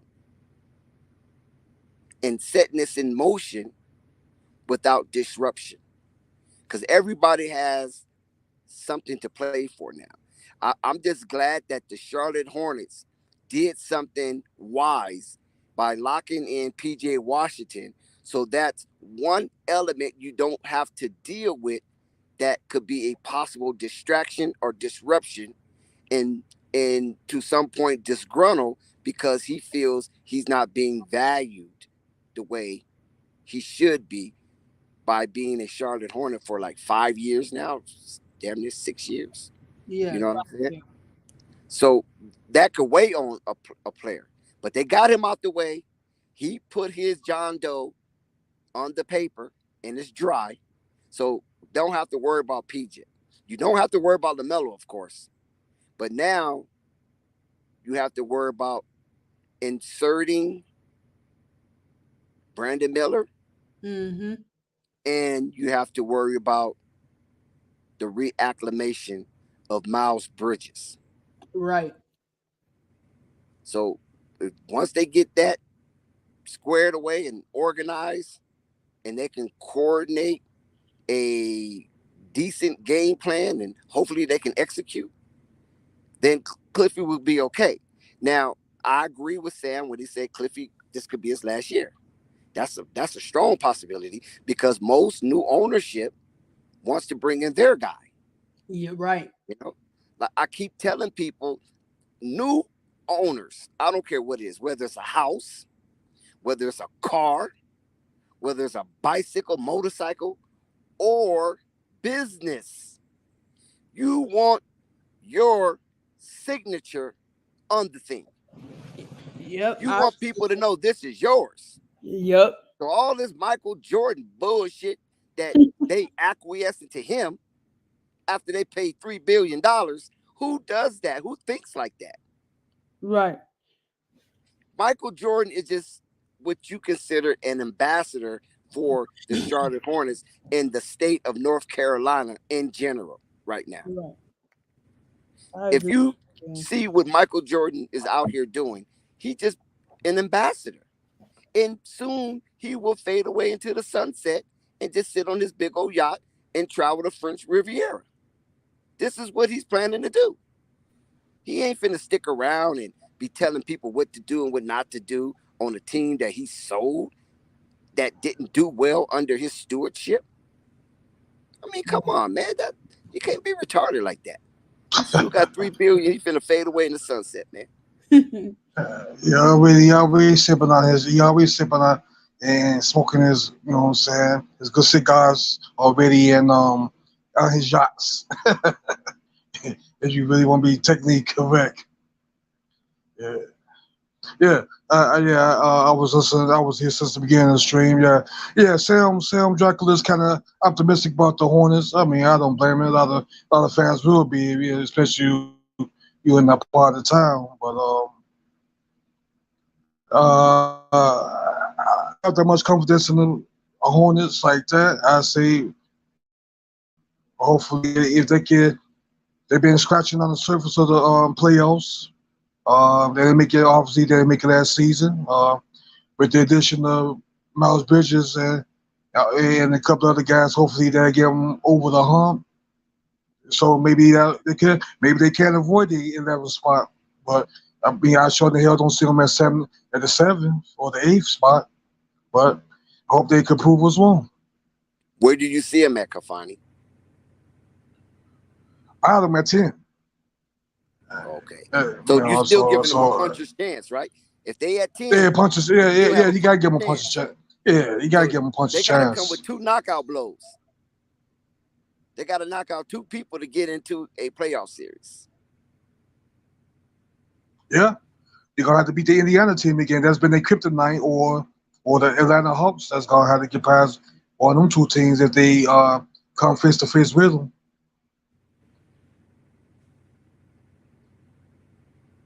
So, but like I said, what you see them at? I can see them at. Well, listen, as they are currently constructed, they ain't going nowhere. They're going to have to reconfigure this thing because you got too much convolution going on. You have too many agendas, and you have all these separate goals. And I don't know if Cliffy is strong enough or even wise enough to coalesce all these different directional mindsets into a common cause, especially when the culture in Charlotte is dilapidated. Let's call it for what it is. These guys out here having fun. And this is why it's hard to pry Terry Rozier from the Charlotte Hornets organization. Just think about this for a second. Terry Rozier made his name because he wanted to challenge Kyrie Irving for point guard supremacy. Think about this. This Cleveland native. Think about this. Played in Kentucky. Louisville, that is. He wanted to challenge Duke bred, East Coast, Kyrie Irving. This guy's out of Ohio. And played in Louisville. For point guard supremacy. I applaud Terry because that's when I got, who the hell is Terry? I mean, I kind of knew him in college a little bit. I think, was he a part of that team that won the championship? Or he graduated a year before. But he was amongst that good Louisville team that had a run for like 3 years in the NCAA tournament and finally won the championship. I think he was when Ware broke his leg. I think he was on that team. But nevertheless, he had the galls to challenge Kyrie for supremacy. I applauded that. Then went on First Take and debated with Stephen A. Smith and Skip Bayless on his disposition with the Boston Celtics. And he was sharing his frustration that he felt he should be the number one PG. I was like, ooh. And then he gets traded for Kemba Walker. Yeah. So wait a minute. This guy get traded for Kemba Walker. Well, I said, I guarantee. Yeah, I'm like, okay, because I've seen Kemba Walker play. I had never seen Terry Rozier play live, but I've seen Kemba Walker play live, and I've seen what he did to Kobe and company. You follow what I'm saying? And I'm like, damn, Charlotte traded Kemba for this guy? Terry? Is he really that good? Oh my God, he already challenged Kyrie, so he's already looked upon as a hothead, and now they feel his value is equal to Kemba Walker. Okay, let's see what this guy got. But you know the funny part about that, Dex? See, Nothing. the Charlotte gonna have to face the Dallas Mavericks, and Kyrie gonna be looking for Terry Rozier, and Kyrie is gonna smoke him 101. Gonna smoke that dude. Yeah, I don't think Kyrie's okay. He knows that Terry Rozier not in this class. I don't think Kyrie gave a second thought when Terry Rozier was on that media run to validate his stance on challenging Kyrie for PG1. I don't think Kyrie even, gave it a second thought. Okay, go ahead, man, do your thing, right? But once he got to Charlotte, watched a couple of games or whatever, I didn't see anything that impressed me. Matter of fact, Charlotte was trying to promote Devontae Graham over Terry Rozier. That's who they was promoting. They was trying to promote their own homebred G League graduate, Devontae Graham. Yeah. Right? So I'm like, okay, Terry's cool with this. He's not fighting Devontae Graham for PG1 supremacy. You see where I'm going with this? Yeah. So he went down to Charlotte, which is a nice city, very black, and it's a lot of areas of upscale. He went down to North Kakalaki, Queen City, and got comfortable. Lost all his fight, lost all his bite. Because you was up there in Boston, a championship legacy city or town, however Boston wanted to consider themselves, but their city, a major city, got, surrounded by water. All right. And you challenged Kyrie. one of the top dogs in point guards. And then you get to Charlotte and you happily slide over to the 2 position to allow Graham Snacks to cook. Didn't even challenge him, a G League player. You didn't challenge him. Went down there and got comfortable. And when I seen that, I said, oh my God, this guy ain't trying to win because he leave a winning situation. The team went to the Eastern Conference Finals. He leave that situation and go to the dung of the NBA. He went to the doghouse, actually. He ain't trying to win. He ain't trying to build a winning culture. And soon as Lamelo got there, you see how chumly he was with Lamelo. And Lamelo ingratiated him, of course, because he is considered one of the vets of the team. And he's going to be the guy to show Melo around. And, you know, he's a cool cat. And I know where all the cool spots are. I know where all the fine chicks hang out at. Listen, you know what I'm saying? You can keep all your money in your pocket, man. They're gonna gloat over you, dude. I know where all of this at. Right. You guys want to really know what happened? You know what I'm saying? That's not how you win. So LaMelo, he understand, okay, I had a little fun, get back to business. So he gravitated, of course, to Bismack Biyombo because Bismack Biyombo was more professional. Right. He wasn't down there to play. Bismack trying to get contracts and money. Went down there to play. While some of these other guys, PJ Washington, these guys want to play, man. They want to play the field. You know what I'm saying? And they wanted LaMelo to kind of mesh with that cesspool because he's a new kid in town and, you know, he's a celebrity and, you know, he got all kind of things going for himself. He's a global, recognizable player, and controversy come with LaMelo because they said he was lazy. He felt he was entitled. You know all the negative they put around LaMelo, that false narrative. So That's false narrative. It was a whole lot. Yeah, that's false narrative because we all know LaMelo puts in work in the gym. Him and his brother been in the gym every day. You know what I'm saying? So we know that's a lie. He doesn't put work in. He puts a lot of work in to his game. So, yeah. Exactly, and that's why a lot of that laughter kind of courtail a little bit. Oh, let me wear your shoes. You know, I'm a Puma guy too. I'm a wear. You know how those guys are, right? Right. They try to cook you slow, and then if your mind is not strong enough, i.e., book night, then you will cave to that peer pressure. Book night, man, I don't know what they're gonna do with this dude. Book night, I've been thinking about that for quite some time.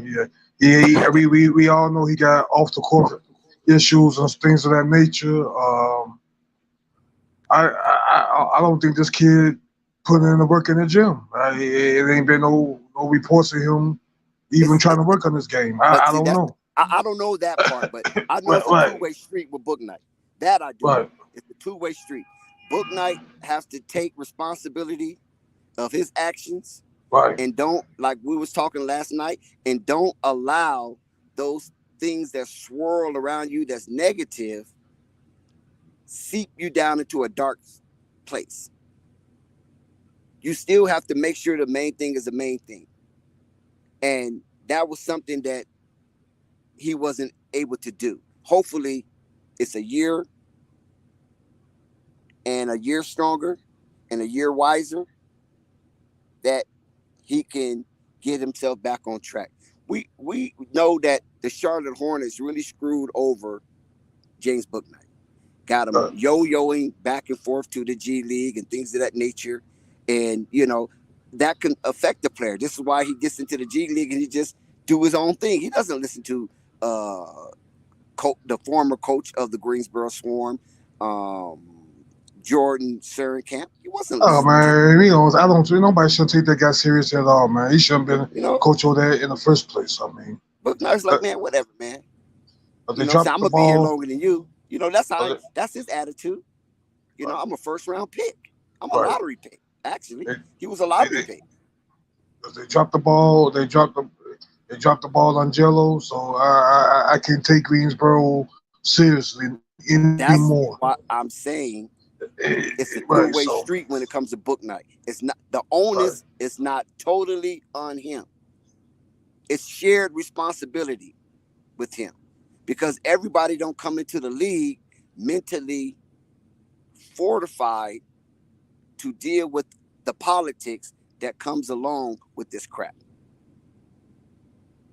And he was unable to play his way out of it because he was depressed while trying to play basketball.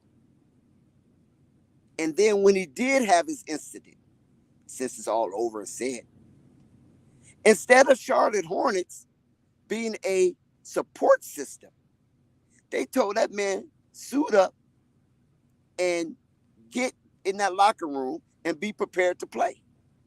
Who in the hell is prepared to play after a situation like that?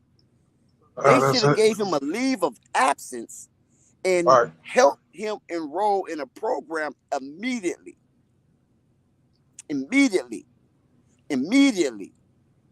Not Right. take him all around America when his mind is not even equipped because of the situation he got into. Because, listen, that organization is so backwards. They felt that if they take him out of Charlotte, then all this will go away. All the media and all that stuff will go away because he's not in Charlotte. He's away from that area. Right. You understand what I'm saying? Yeah. That's how backwards they are. So whoever is running their PR program or whoever the consultant to that, they needed to be fired the way they handled that book night situation. Yeah, they could have handled that better because look,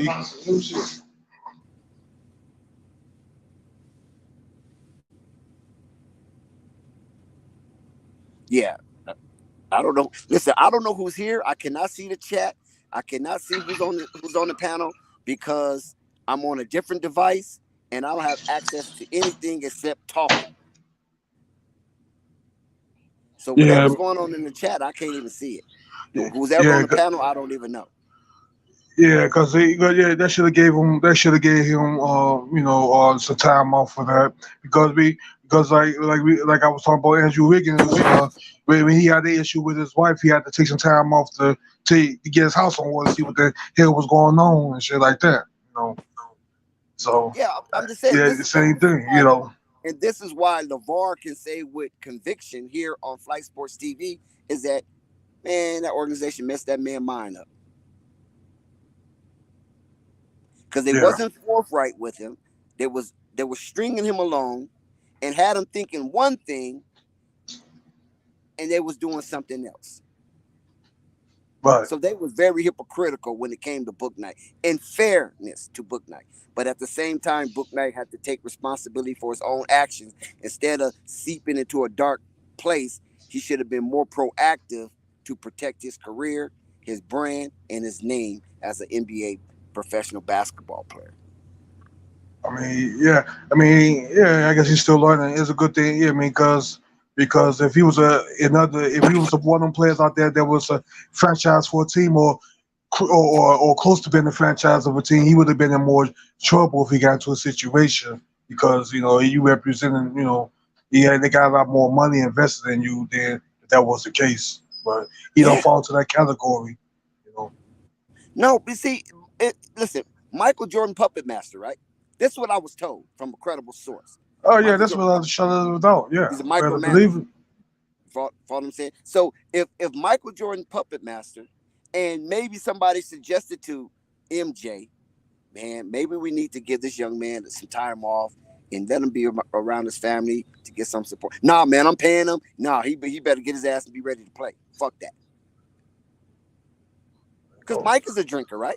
Is it Mike a drinker? Oh, Mike a heavy drinker, man. Oh yeah, he's a looking at it like he's a heavy drinker. I drunk. I mean, I drunk, and I don't know if he was ever drunk during the game. I can't say that, but I know he's a drinker, and he probably looking at it like, shit. This dude is 22 years old. Nah, get him out there, man. Get him ready to play.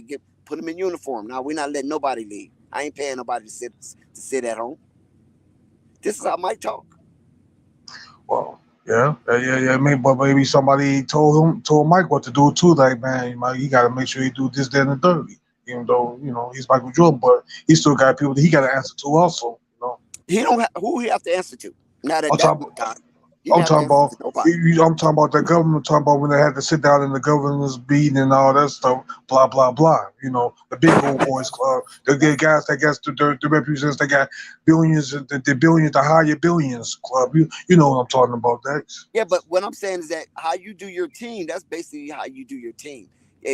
That incident didn't affect the NBA as a whole. It really just was something that was regional in the Carolinas with Butler. Yeah. It got a little bit of media attention, but people's looking like, hell, it's book night. And then some people didn't want to really sully the Charlotte Hornets because they was in the process of being sold. That's why a lot of that went hush hush.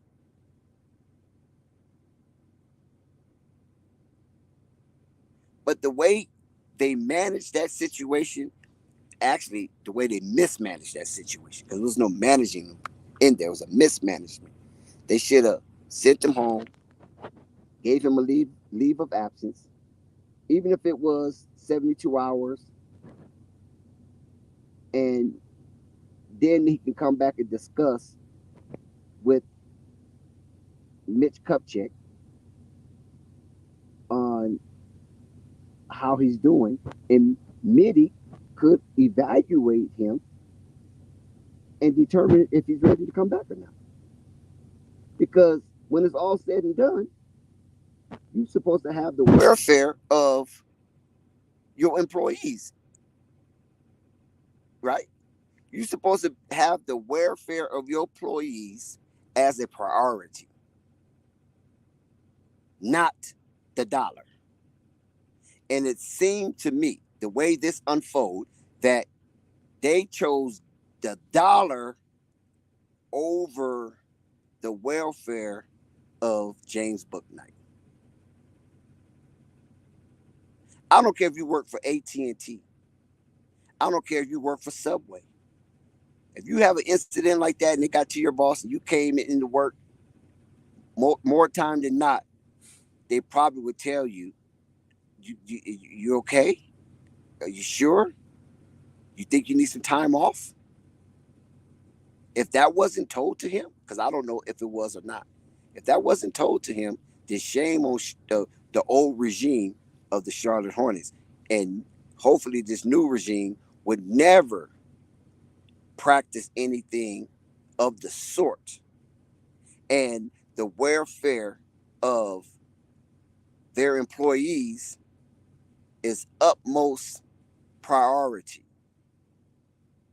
And that is applicable from the owner all the way down to the guy who mops up the sweat from the floor.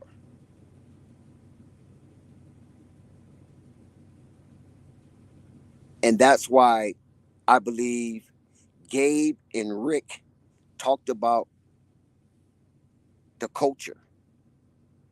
That's one of the first things they wanted to alter, the culture.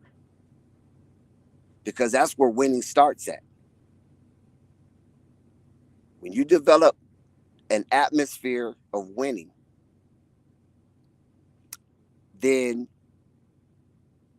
players that come there will be willing to be a part of the wheel. But when you don't have a culture that represents an apparatus of winning, then players that come there, they see it and be like, oh, shit, it's like this. Late to practice, late to meetings, not even coming to meetings, not even coming to practice. Oh, man, I had to do something with my daughter. All these type of things. And now you're at practice. Here you got Lamelo's at practice. And then some players that he's going to be playing with not showing up or showing up late. Or if they do show up, they goofing around. It's like, come on, man, let's get serious. I'm quite sure we have been a part of teams like that, regardless of what sport you played. That you, if there's no strong leadership, then you're going to have players just taking upon themselves to do their own thing. And when game time starts, you're going to be able to tell by the results of the final score that these players must be doing their own thing in practice. And the leadership is lacking. And this is why I believe it's important for the new $260 million man, Lamelo Ball, to really insert himself as the main ingredient. Don't be humble. No, don't be humble. You already showed your humility for 3 years up under Gordon Hayward and Terry Rozier and company and Cody Zeller. You already did that. You already saw those vets. Even though you and Gordon Hayward came in at the same time, but you came in as a rookie, Gordon Hayward was already a vet. So you had the Cody Zellers, the Terry Roziers, the Gordon Haywards, and then you had this little bitty ass dude acting like he's a leader too. When he only come up to your knees. Lamelo, get over here. Lamelo, cross this. Lamelo, figure 8. Like, damn, man, I'm tired of hearing your voice, dude. Really? Talk to somebody else. Why you always want to instruct me? Because he knew he was coming for his job. He tried to slow that shit down. He tried to curtail some of that shit. But he wasn't able to. And then he go and do some dumb shit, filming LiAngelo Ball in the training room. And now Mitty have to come to the forefront and explain why the hell is LiAngelo Ball in Charlotte Hornet facilities wearing Charlotte Hornet apparel, sports apparel. What the hell is going on? Right? Because this dude want to film a video. And then they didn't even give him a qualifying offer after that. After all that company man jockeying, jousting in the Charlotte Hornet organization, they didn't even give him a qualifying offer. They told him just find somewhere else to play. And we ain't going to even fight it. So now we have a new setup, a new regime. And Lamelo is at the helm. So all of us who are Lamelo Ball fans, this is what we wanted. Even though Lamelo got the keys last season. For those you didn't know, he actually had the keys last season, officially. But this season is coupled with the check, with the bag, the keys and the bag. So moving forward, LaMelo's been discussing, that's what I hear, LaMelo's been discussing with Cliffy to be able to scheme up something with him, Brandon Miller, and Miles Bridges on the court for a protracted time and extended throughout the season. That's what LaMelo want to run with. Terry Rozier, okay, if he's there, cool.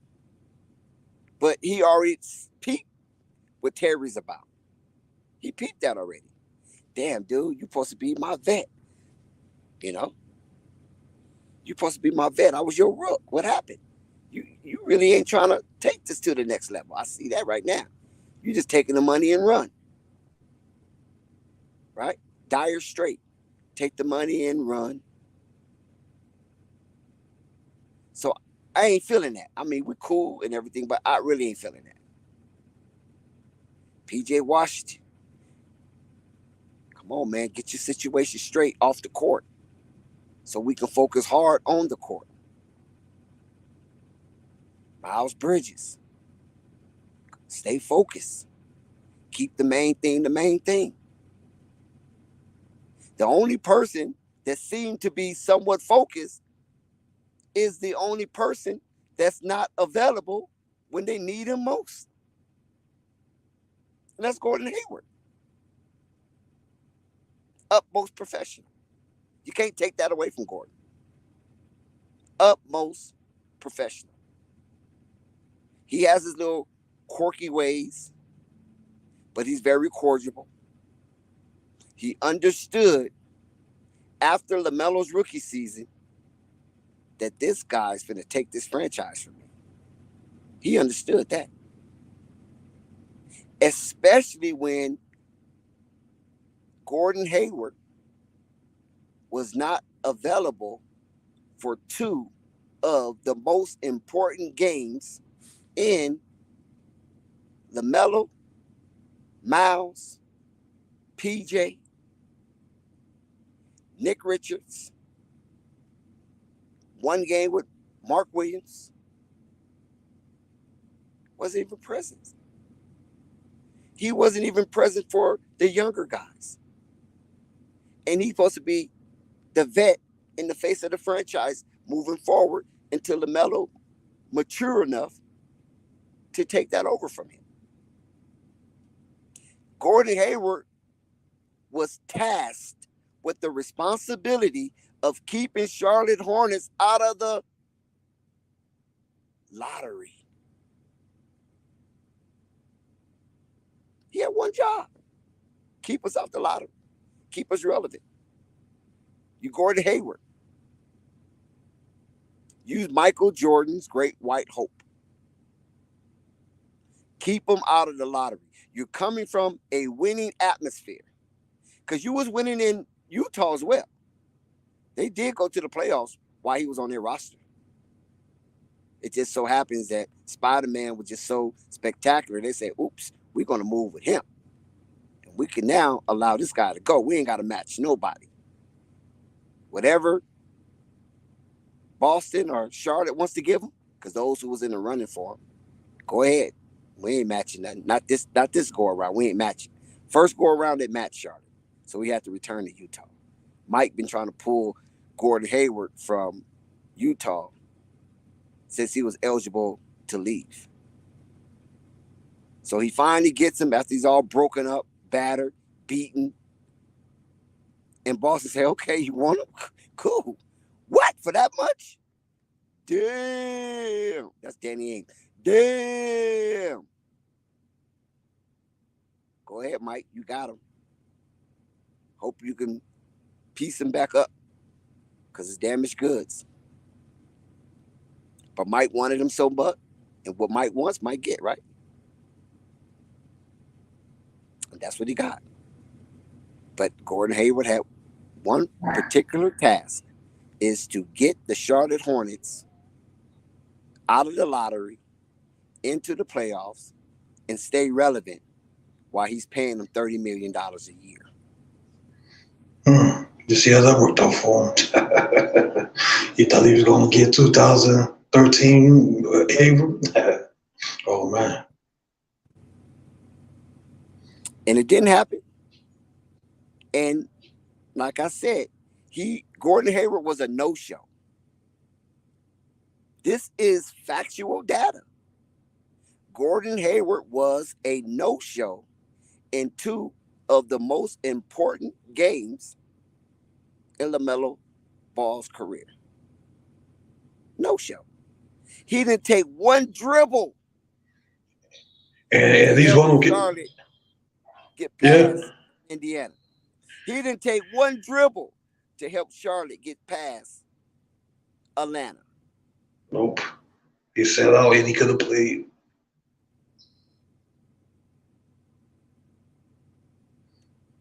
So now the tides have turned. LaMelo is the guy, and LaMelo has the bag. So, LaMelo LaFrance Ball, can you do that with a healthy team? Can you do that with a healthy team? That which Gordon Hayward failed to do. Terry Rozier failed to do. I'm not counting Miles. I'm not counting PJ Washington, because they were still in their internship to learn how to win and learn how to be a part of a created championship-driven culture. Because Terry Rozier and Gordon Hayward came from the same winning culture, and they know how it's done. They know what is needed. Not try to be a leader for a day and get everybody together in training camp and play some basketball in Miami. Who wouldn't want to come to Miami and play basketball? Once you go to one of these odd towns, like Billings, Montana, and get the guys up there. So it's nothing to do but play basketball and focus on the upcoming season and prepare your mind for the grueling 82-game season. And hopefully you come out on the better end and you can play plus 82 games.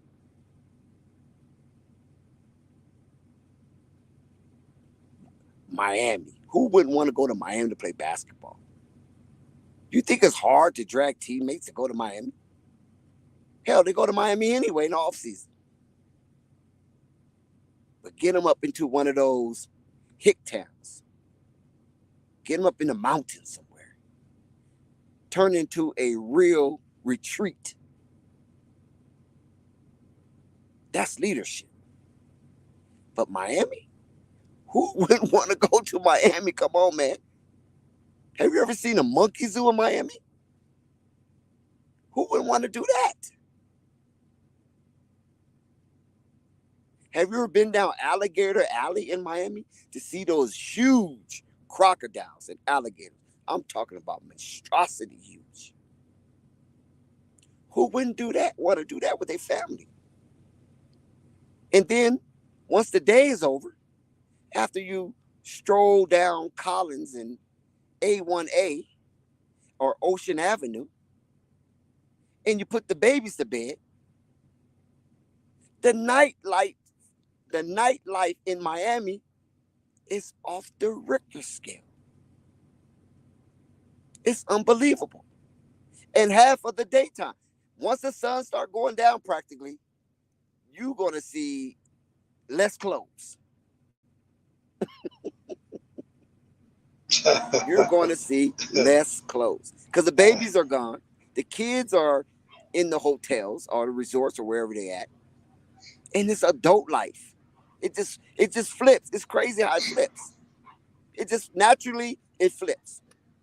It's not like somebody got a neon sign out there and it says, okay, no curfew for the kids, nothing but adults. No, it's just a natural cycle. It's strange, but it's real. You don't see kids. All of a sudden, you don't even see no kids. Nobody out there riding bikes. It's just gone. And it's nothing but adults. Loose adults.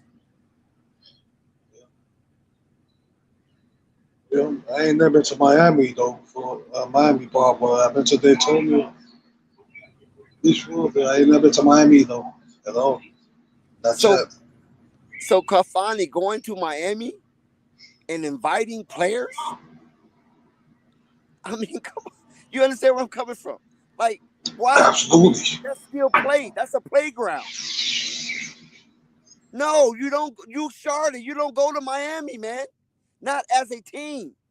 Mike, how could you approve that? Mitty, how could you have approved that? You don't go to Miami as Charlotte Hornets. You ain't won nothing. Going to Miami is a prize. It's a gift. Nah, man.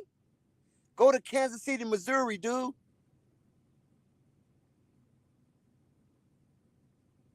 That's where you go. You don't go to Miami. You don't go to Santa Monica. You don't go to Venice. I'm talking about Venice, California. You don't go to San Francisco. You don't go to Austin, Texas. You don't go to Dallas, Texas. You don't go to Houston, Texas. You don't go to New York. No. Now, you can go to Philly, but you don't go to New York. You stay away. No Coney Island. No. You stay away from those areas. You don't even go to Myrtle Beach. No. Stay away from those areas. Go to the heartland.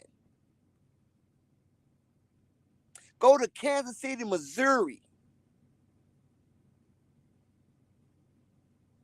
Go to Mobile, Alabama.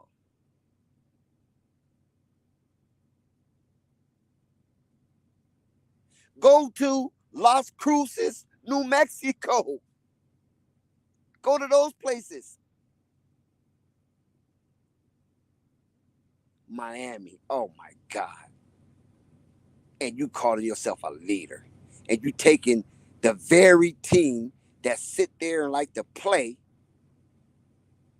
and then lose to Miami. A playground for adult behavior. Wow, that's focus, right? That's leadership, right? Yeah, I don't think so. You don't do that to a team like Charlotte, a team like Detroit, a team like Orlando. But Orlando is in Orlando, so I mean, but you even leave Orlando. Orlando don't stay in Orlando. You got to go. You can't stay here. Too much fun. You cannot stay here. Orange Blossom Trail or whatever that trail is called down there. You can't stay in Miami. I mean, you can't stay in Orlando. No, you got to leave. Those teams don't deserve to be in these plush spots that are adult playgrounds after dark. Don't even tempt the young players.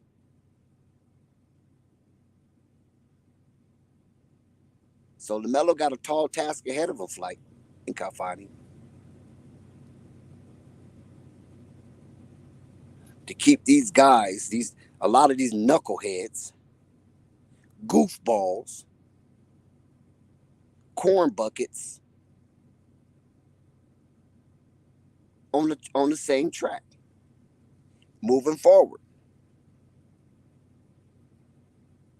Don't even look back. Take away the rearview mirror.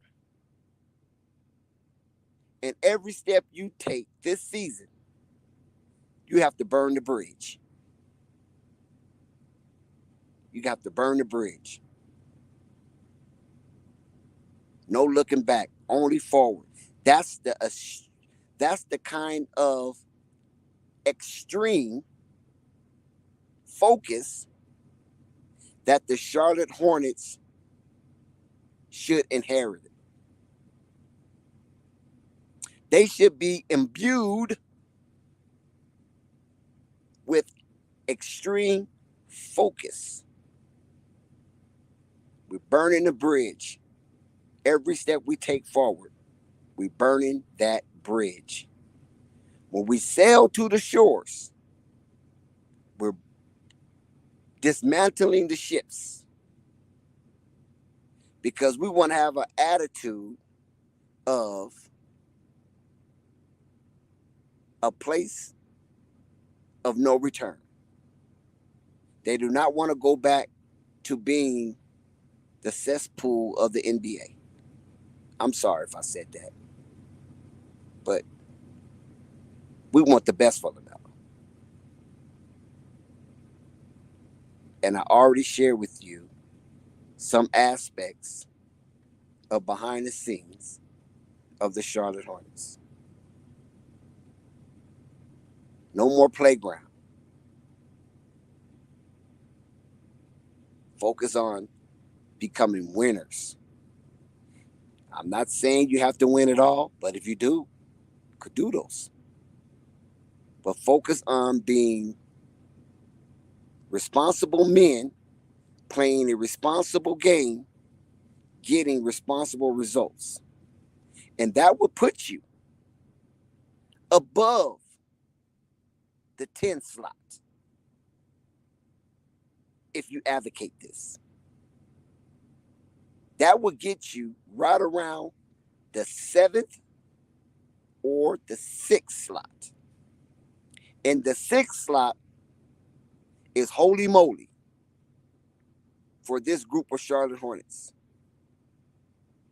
Because the way they are currently constructed with this logjam at guards and anemic at center, it ain't going to get too far. Because the guards that you have plenty of, they're not the type of guards like We're going to see what these Charlotte Hornets are made of. the Shea Gilgeous-Alexander, the Darion Foxes. They ain't those type of guards where you have a log jam at. These guards are par to subpar.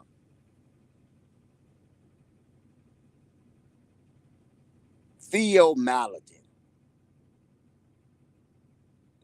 maybe the best player in the NBA that doesn't turn the ball over for the minutes he plays. That's his only bright spot. He doesn't turn the ball over. He dribbles to half court, reminiscent of Eric Snow, and he passes it off to the better player in front of him. I guess by his permission, that's wise because he's still in the league. But I have to question Theo Maledon because he was a part of a team that was young and was scrambling for respectability or respect. And they felt and they rebuilt that his services was no longer needed.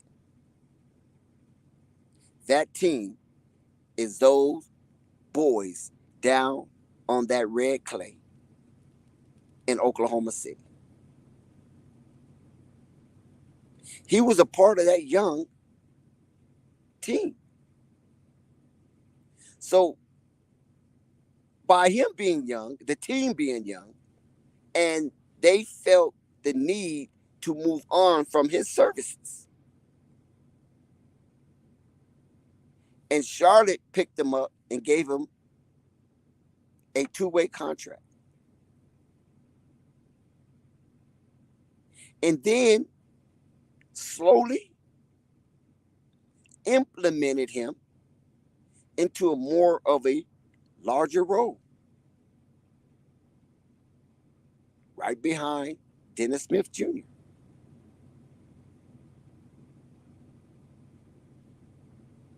So Theo Maledon has to be more of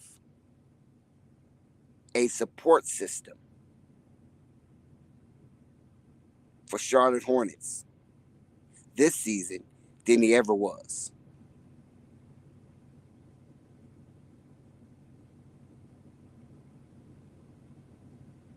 JT Thor, a man who can't shoot, but never saw a shot he didn't like. You give JT Thor the ball, no matter where you're out on the court, except in the paint, he gonna shoot it. You give it to him in the paint, he gonna pump fake and run out of the paint.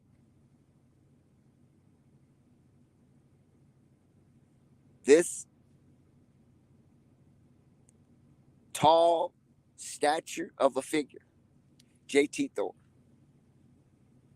has one of the most perfect basketball anatomical structure.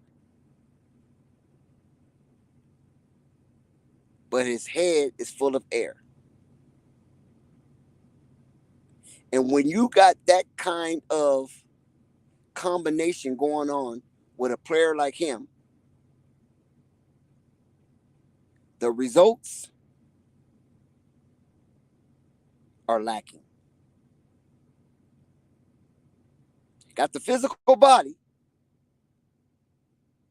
like a smaller version of Orlando Woolrich,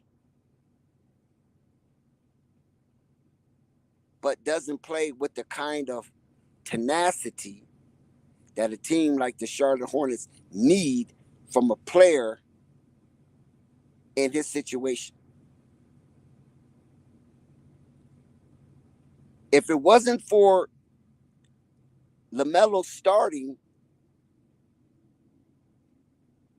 and JT Thor not starting, JT Thor would have churked up unrelentlessly more three-pointers than Lamelo Ball. That's how he's trending. But yet, he's not making it on the same level or making them on the same level. So that trajectory is not doing anything for the Charlotte Hornets.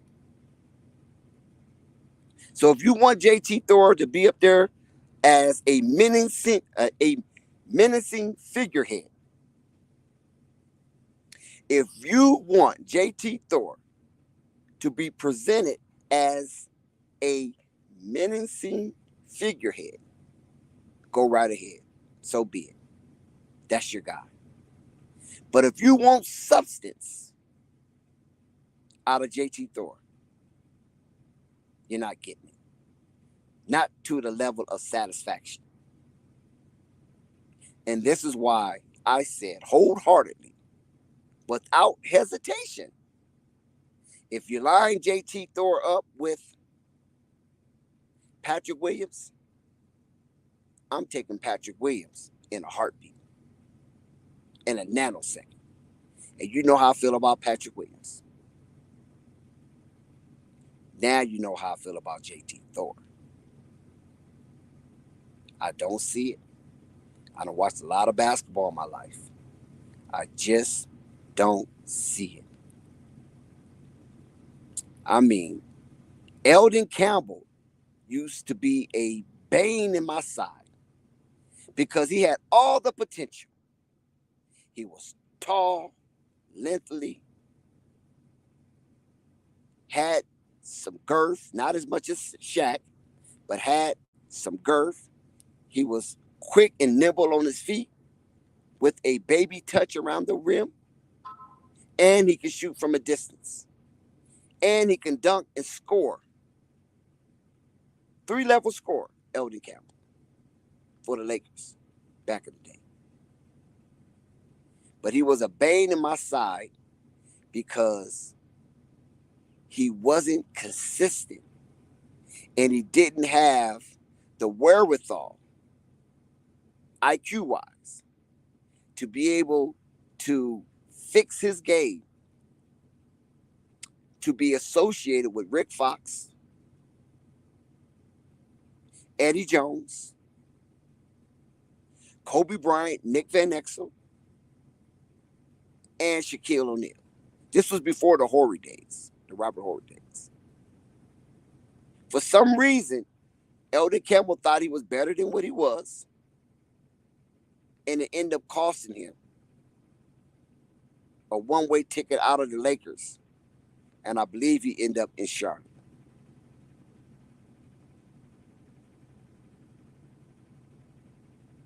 And JT Thor is not even nowhere near what Eldon Campbell was.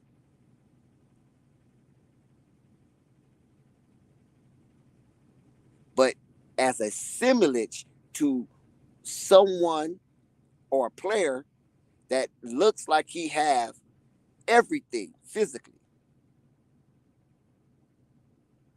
but in reality, it's symbol without substance.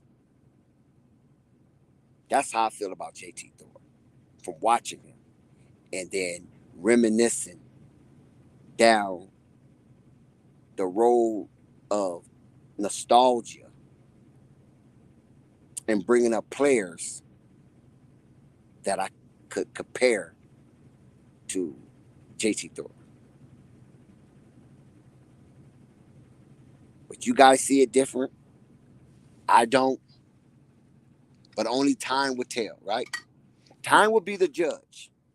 Time will separate who's right and who's wrong when it comes to the potentiality of JT Thorpe. What you say about that, Kafadi?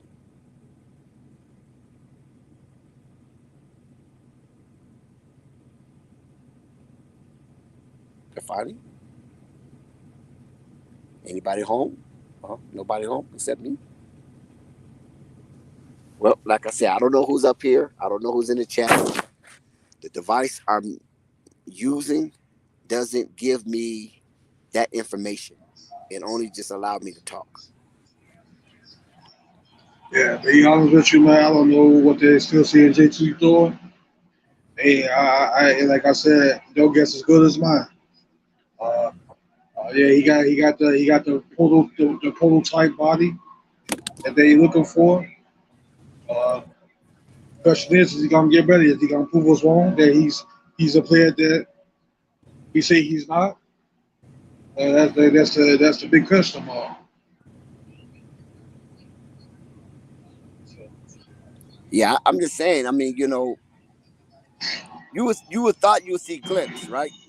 So the only glimpse I've seen of JT Thor being somewhat productive has been in the G League. Because he hasn't shown that on the big team. And in the G League, that was even far and few in between because Coach Camp wanted to feature Jalen Crutcher. That was his guy.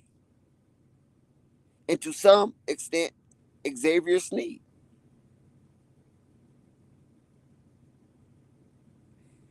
And before that, to some extent, it was Cameron McGriff. But there was a falling out because Cameron felt that Camp was showing too much favoritism for guys who had lesser talent than him. And we already know the Angelo Ball situation, so we don't even need to speak on that. Hell, I believe it was Roderick Boone for the Charlotte Observer was interviewing Camp, and he brought up LiAngelo's name specifically. And Camp dismissed the question from the reporter and inserted Jalen Crutcher name instead. And when I seen that, I knew it was a wrap. I was like, oh, this a wrap. They ain't finna fuck with Jello like that. Because this is the coach. Despite the coach saying what he needed from his summer league players, and Jello provided it the very first game, they swept Jello production under the rug.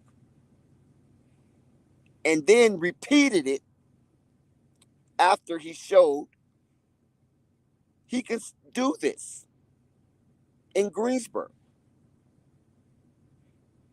LiAngelo Ball had a duplication of his performance in Summer League in Greensboro. And then Coach Camp had his duplication of how he treated LiAngelo Ball production. So LiAngelo showed production in Summer League. Camp countered it. LiAngelo Ball showed production in Greensboro. Camp countered it. Roderick Boone of the Charlotte Observer. Some say beat writers for the Charlotte Hornets. Asked Camp a question specifically pertaining to LiAngelo Ball. And Camp, in his arrogance, dismissed the interviewer's concern or interest in a particular player and deflect it by inserting the player that he likes, Cameron McGriff. You can't be mad at, excuse me, not Cameron McGriff, Jalen Crutcher. You can't be mad at Jalen Crutcher. You can't be upset at Jalen Crutcher. This is not Jalen Crutcher's doing. This is Camp doing. The guy with the power, the guy with the influence over those players in Greensboro. Wait, man, these players says now. Yeah, where are they now? Listen, that's what I knew that. Well, he didn't coach the summer league this year. He didn't coach the summer league this year, but he was a part of the coaching staff in the summer league. And that's when I knew right there, oh, this is a wrap. Yeah, this is over with. You know what I'm saying? And then to validate my observation, I asked LeVar. The big baller, man, Jello coming back to Greensboro? And he looked at me with a look like, nigga, you know better. You know that situation. And he said, I'm going to let you answer that, All Access. Would you go back? And so I already knew. It was a little touchy, but he knew that I was familiar with the situation, but I was asking for the string. I wasn't asking for my clarification, but it was a little touchy, and I guess he kind of where I was born with. So he said, I'm going to let you answer that, All Access. Would you go back?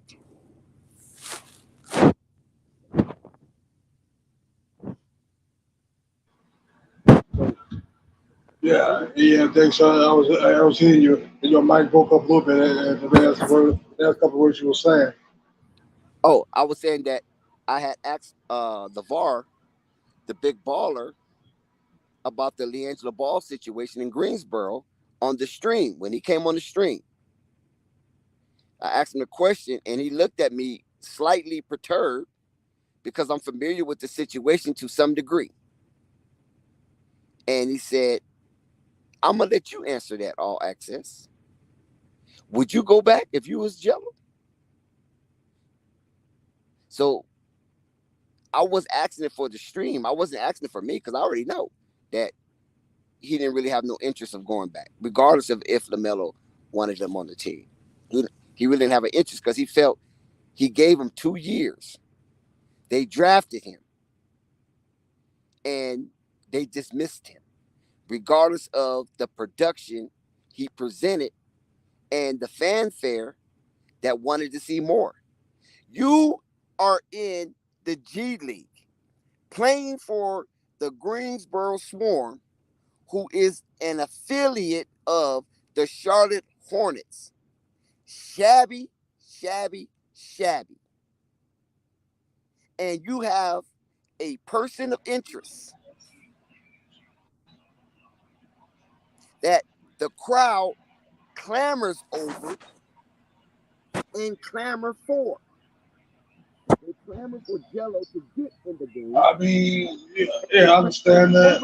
If I was Jello, I would not go back either because look, you raise up 2 years. Like okay, let's say for instance, if he did go back, okay, the same bullshit might happen again. So it's gonna be a third consecutive year that he gave up that he could have got into the league, which should have been on the team already.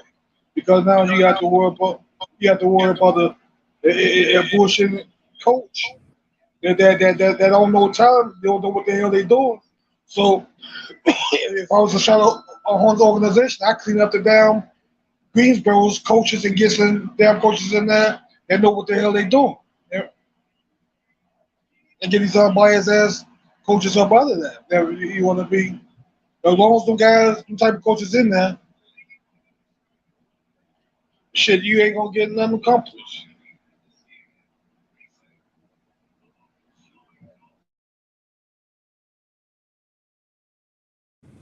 Yeah. Thunder, they always said I sound like A1, but remember, I'm older than A1. A1 sound like me. So let's check that. Yeah, Kafani, that's crazy.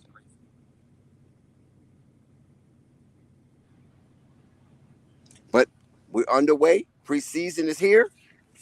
We'll get a glimpse at what Charlotte is putting forth on that parquet floor when they come to the start of the game. At the tip, we will see 5 players representing the Charlotte Hornets in those nice purple and teal uniforms. So we'll get an idea of how the Charlotte Hornets was schemed throughout the preseason. How much time, how many minutes do he get this first game? What you say, Kafani? How many minutes Lamelo get this first game? They're gonna let Lamelo at least play a ball. I say about maybe 25 minutes just to start with the preseason, Or they're gonna let him go too hard, you know. Because of the ankle injuries he had, so they're gonna let him play about 25 minutes.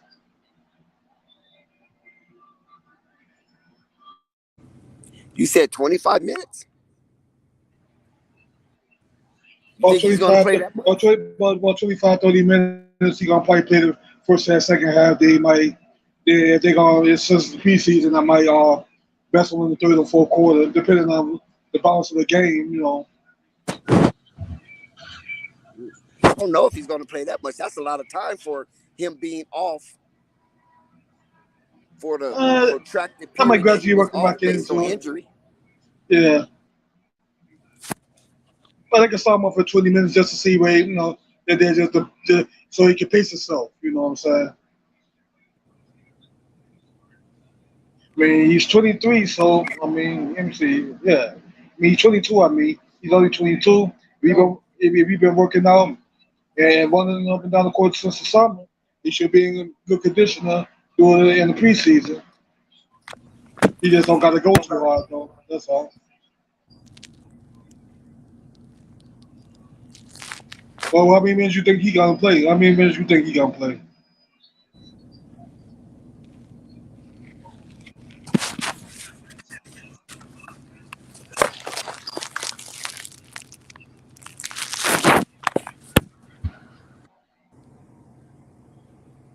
I think he's going to.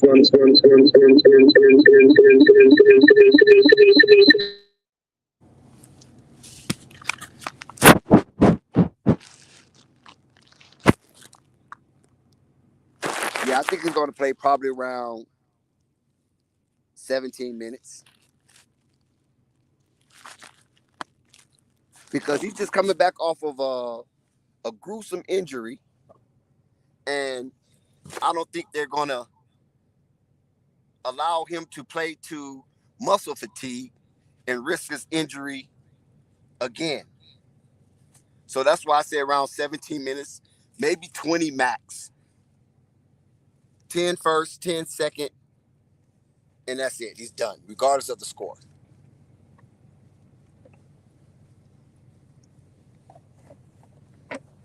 What do you think about that one?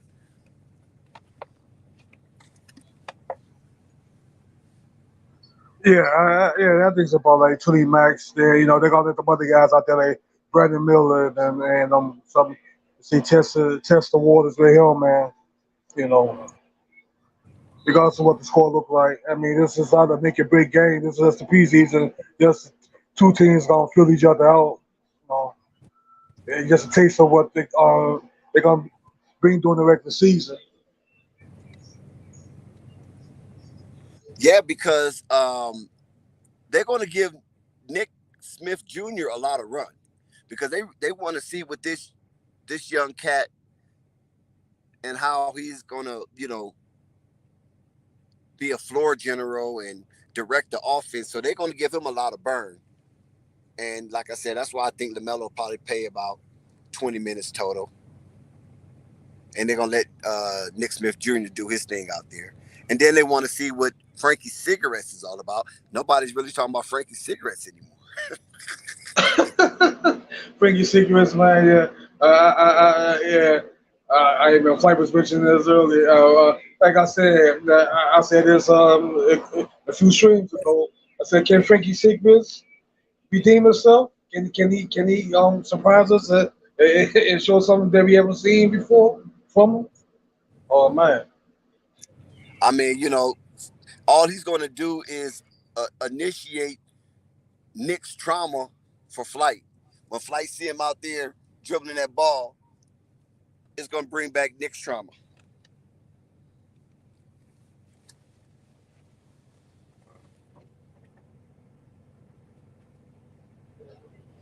Yeah, so this is time for him to redeem himself. He got kicked out of New York. He was supposed to be I remember he was supposed to be a good addition to New York. I'm quite sure New York fans was glad to get him. He got booted up out of there. Oh man, I know he brought New York a lot of trauma over there. The fans couldn't take it. Yeah, I guess Charlotte feels that one man's trash is another man's treasure, and so they feel that Frankie's gonna be a treasure.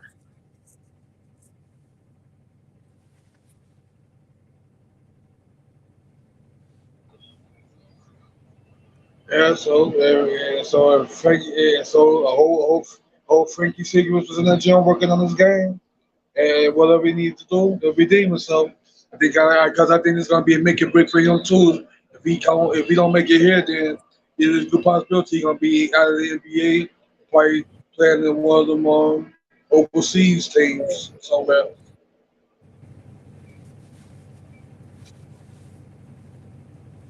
You said this is Frankie's last chance?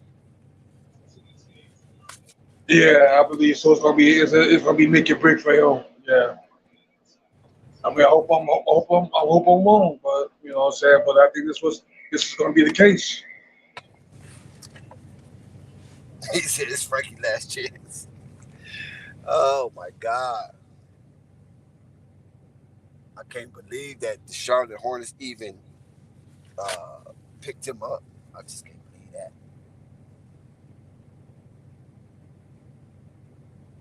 That's crazy in itself. Yeah, we gotta learn something though, because like I said, I think Frankie Cigarettes, let's make it break. Like a couple other players that the NBA gave up on, like Jamie Lin. I think I was checking out Jamie Lin the other day. He should have got another chance, because I think he faced a lot of racism too, because he's an Asian American, and it was a narrative going out there. Asian Americans can't play no basketball, but he's a damn good basketball player, better than most, if you ask me. It's just a narrative that was around him. Yeah,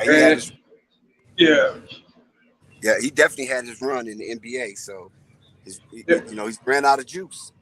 Yeah, he's balling out with them Knicks, man. He just racism, man, plays a huge part you're supposed to. That's what he was talking about. He got a lot of, I mean, then you got another guy like OJ Mayo. I think he had off the court issues, but I think he should have got another chance. I think they should have did him the way they did him. You know what I'm saying? I thought he was a good baller, but he's probably the cause of his own problem too.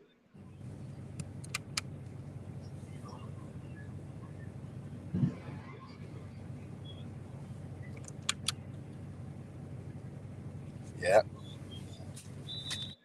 Well, I mean, we got to be ready to see what the Charlotte's going to do. We're going to see how they play in the first 10 minutes of the basketball game. That'll give us some kind of inkling of the direction that Cliffy is taking this team.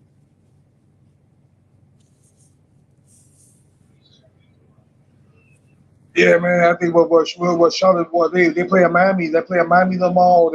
Or the Miami got to go to Charlotte. Who got the? No, they're going to Miami. Oh yeah, Miami. Yeah, they're gonna have to concentrate there. They don't get distracted, like you said. Because Jimmy Butler and them be ready to smash, even some pieces of this game. They want to draw first blood. Yeah, I think it's going to be a good game. You get an opportunity to see a chunk of Jaime Jaquez Jr. to stand out for the UCLA Bruins. We get an opportunity to see that. Um, Miami do have a real decent center. I can't think of his name off the cuff, but he had a outstanding summer league, very successful.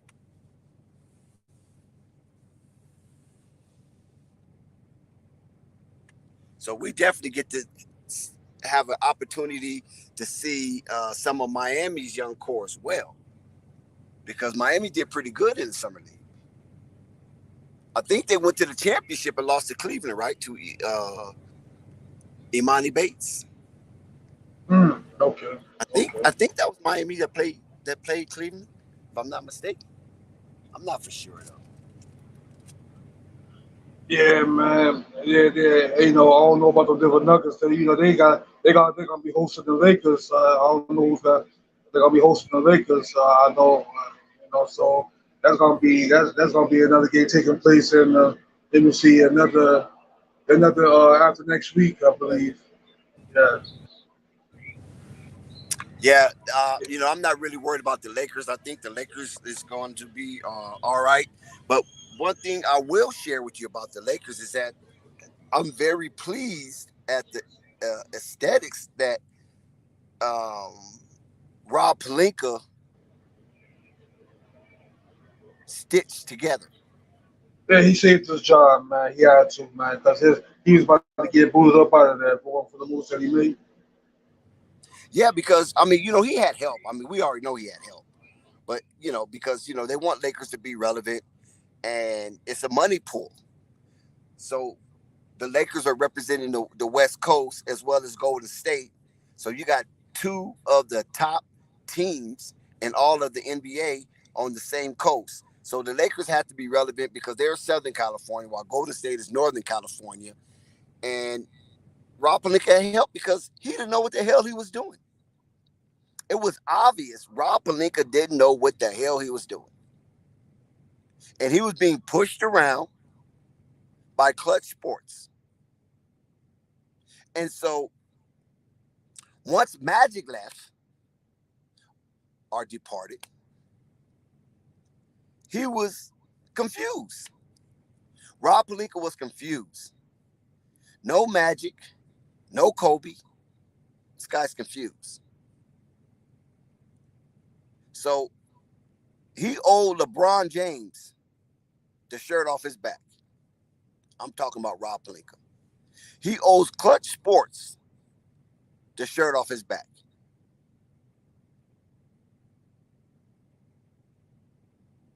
Because he was going to screw this all up. And I think LeBron James didn't want his legacy to be tied to a stoic franchise like the Los Angeles Lakers as a failed experiment. And I'm speaking about after that one championship that nobody really wants to give him credit for or give the Lakers credit for because it was done in a pandemic year, and it was in a oh shit.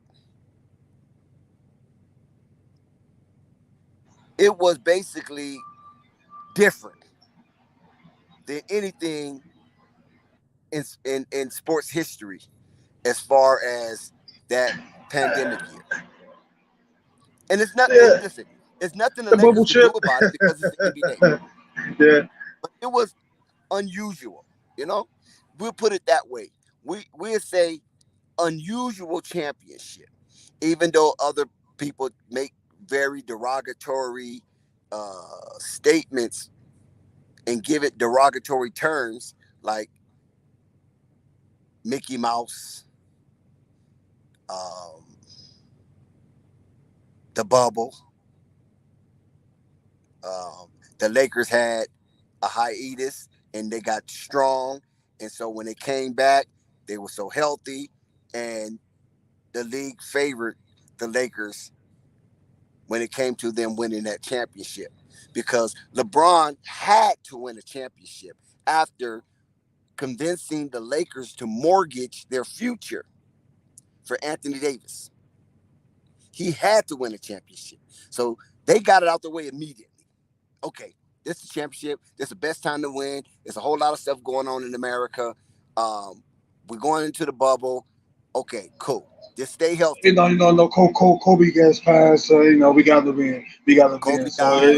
yeah. So I knew that There's was. a whole lot of I knew stuff. that was going to win. I knew the Lakers were going to win. It's just based off a lot of factors. So And they dedicated that season, Kafani, to Kobe, right? And Gia Marie. What's his daughter's name? Gigi. Yeah. That's true. Yeah. They dedicate that season to them. So it was basically a shoe-in for the Lakers to win a championship. Just stay healthy, right? You're going to get your calls, stay healthy, make your shots, make your free throws, and you're going to win. Now, we also have to say that Laker team was thoroughly constructed. But it wasn't thoroughly constructed for LeBron, because that team lacked shooting until it got into the playoffs. Then all of a sudden, Alex Caruso hitting threes, Kuzma hitting threes, Rondo, for crying out loud, was hitting threes. So, they had lightning struck in the bottle for the Lakers in that bubble. But we all know that most of the NBA wanted LeBron to win that championship in that pandemic year. Just think about it. Anybody else won that championship in the pandemic year, I don't even think they'd be talking about it. They're barely talking about it with the Lakers, and that's the Lakers. Yeah, because that's a. I think if any team won that, just say Miami won. I don't think nobody really talking about it in a bubble. Like nobody really talking about the Lakers chip too, even though it's the bubble. Like I feel you. That's true. Yeah, they would be castigating that whole organization if it wasn't the Lakers or Boston. Only one that could win in that bubble was Lakers or Boston. Anybody else winning, it'd have been derogative. So, it seemed like it was scripted, but hell, I take it as a Laker fan. All I know is 17 in that trophy case. Yeah, 17. Yeah, we know how the NBA is. It's all about ratings. We know what they can do next. We know that they script certain things at certain times. Things of that nature. But hey, you gotta take the good with the bad, I guess. Yeah, so it was interesting. I watched it, but it was strange. It was kind of strange to watch a championship without the crowd participation, because you want it to be noisy, you want it to be loud, you want it to be ruckus, you want it to be rowdy. That's what brings the lure of excitement in these kind of enthralled battles. So you're going to have the opportunity to play 7 grueling games, home and away, a combination of home and away, and you get the opportunity to be eviscerated by the home arena. That's fun. Going to the free throw line and you hear the clamor from those fans in that area, and all the clappers use as a distraction to throw you off your concentration. Sometimes it works, sometimes it don't. Sometimes it works, sometimes it doesn't. And that is part of championship battles, right? Is when the crowd participation and the players feed off of crowd participation. It can energize you as the home team, or it can demoralize you as the visitors. And we was robbed from that experience in 2020.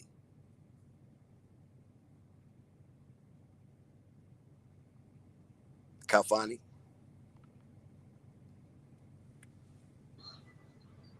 Yeah, yeah, that was really strange to see no crowd out there, no noise and stuff. Yeah, it was kind of different though, you know. So yeah, so that was one of those special, years, like because it ain't not what you used to seeing, you know.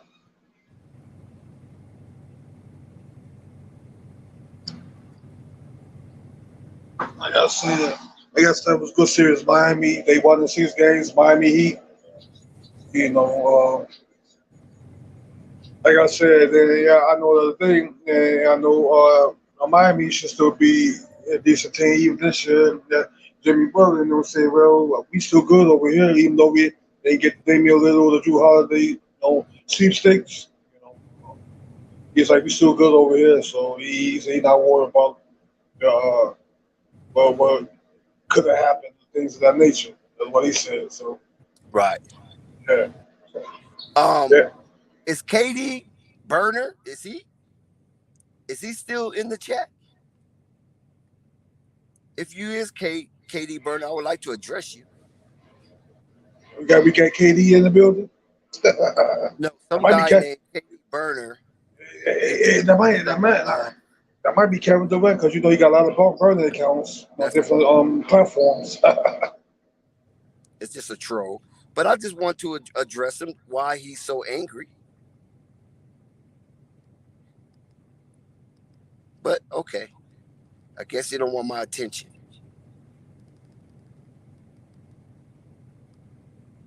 But yeah, so I'll take that 17th championship because all I want to do is be tied with Boston or surpass Boston. And yeah, yeah, they're still tired because both franchises got 17 championships. Yeah, so yeah, so you know, the only thing that can hurt the Lakers this year is a big man, or hopefully they stay healthy. We all hope AD stay healthy. That's the biggest, what I'm saying, thing they worry about. I believe. so you think Kevin Durant might not make it for the duration of the season? You don't think he has the fortitude to be top dog for the Phoenix Suns and make it through the gauntlet of the Western Conference and come out standing on 2 feet? It's a good possibility, but if he wanted somebody like Giannis, if he had to play, if I had to choose between, that's hypothetically speaking, if they play face the Bucks, I got Giannis in them event that, you know what I'm saying. But they, even though KD got 2 chips, you know what I'm saying, and Giannis got one, you know, it's gonna be tough because now you can't focus on then you got Damian Lillard on the Bucks team, so that make them dangerous also. So you can't, and they got Chris Middleton, they're back healthy, they got Brook Lopez, and they got a pretty decent bench, you know. Gemini, KD is top dog on his team, not top dog in the league. He's gonna be top dog on the Suns, of course he is gonna be. Yeah. Yeah, I'm not talking the league. He's not top dog in the league, but he's definitely no, top dog on the Suns. yeah. And their bench is going to be okay. I mean, they got Bobo coming off the bench, a couple other guys, see what they going to be able to do. It's going to be interesting. I think they can make it to the playoffs, but I don't think they got enough to win it all. Only, and being quite honest with you, You know what? The Suns going to have to show that they can stop other teams, because I don't think they can continuously win a track meet night in and night out with the way the Suns are currently constructed. They have no defenders. And to be honest with you, Denver, I don't. Denver lost some pieces this year, so I don't think they're gonna even make it past the second round this year. I could be wrong, but I don't think they're gonna make it that far this year. But they don't got none. They miss a lot of pieces, so the Lakers might have their way with them if they got to face them up during the, what I'm saying, close to regular season. So Well, I can read, Denver only thing that Denver has to worry about if they don't have championship hangover. As long as they can come in and feel that is them against the world, I think Denver could get back into that Western Conference finals. But if they think that they top dog and everybody supposed to lay down when they walk into their building, then Denver going to be in a world of trouble and full of surprises. no, they're not thinking that way. Even Mike Malone, you know, say that none of the team, the players, they ain't even thinking that. So you know what I'm saying? They're not thinking that at all. So they're gonna be And listen, the Lakers have already poked the bear, right? yeah.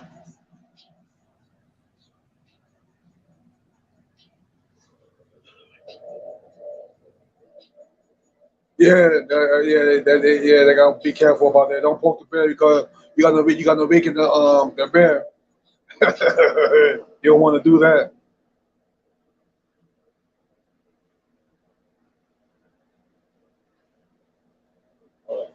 What else what else we talking about? Golden State. People say Golden State ain't gonna be on nothing. We gotta be careful about that too. Because that might just surprise us. Well, Gemini, you are definitely invited to come up to speak your piece, and we could chop it up. But I believe KD is top dog on the Suns, and Kafani co-signs.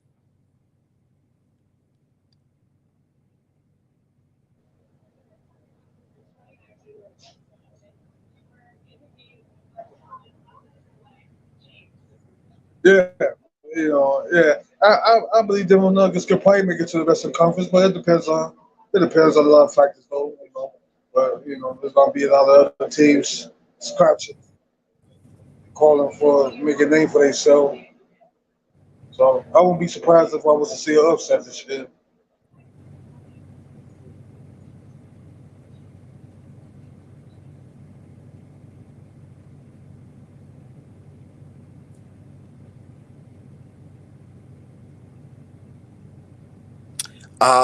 The link.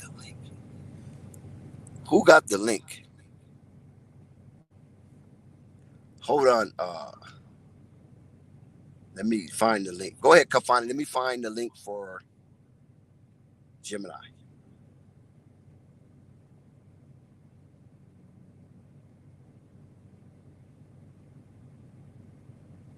I think the Suns. I think the Suns. I think the Suns have a real good chance to get out of the second round, depending on who they play. If they have to play the Lakers or Denver Nuggets, they will not get out the second round. But any other team they play in the Western Conference, they definitely getting out the second round. Yeah, but they gotta stop Jokic. If you could stop Joker, then you might have a chance. But nobody ain't gonna be able to stop the Joker though, man. Maybe you gotta make other guys beat them. Well, we gotta see this year. Jamal Murray got a ring now, so we gonna this year too. We gonna see they're gonna see what Jamal Murray is made of. You know, for real, for real. And But the Gemini found the link because I said the link is up above. Yeah, DJ Gemini, the link is right above Chief Veteran. If the link is right there, if you scroll up, you should see it. Yeah, see, that's the thing. See, a lot of players, they get caught up if they're not careful, Kafani, on championship hangover because they fought so hard to get to the point where they had an opportunity to win the championship, and then they win it, and that fight might not be in them initially to start the season. And so, if that is the case, they suffer from championship hangover and they start out sluggish, it could cost them home court advantage throughout the playoffs if they're not careful. And the only way Denver gets back to the Western Conference Finals is if they have home court up in that mile high ball arena.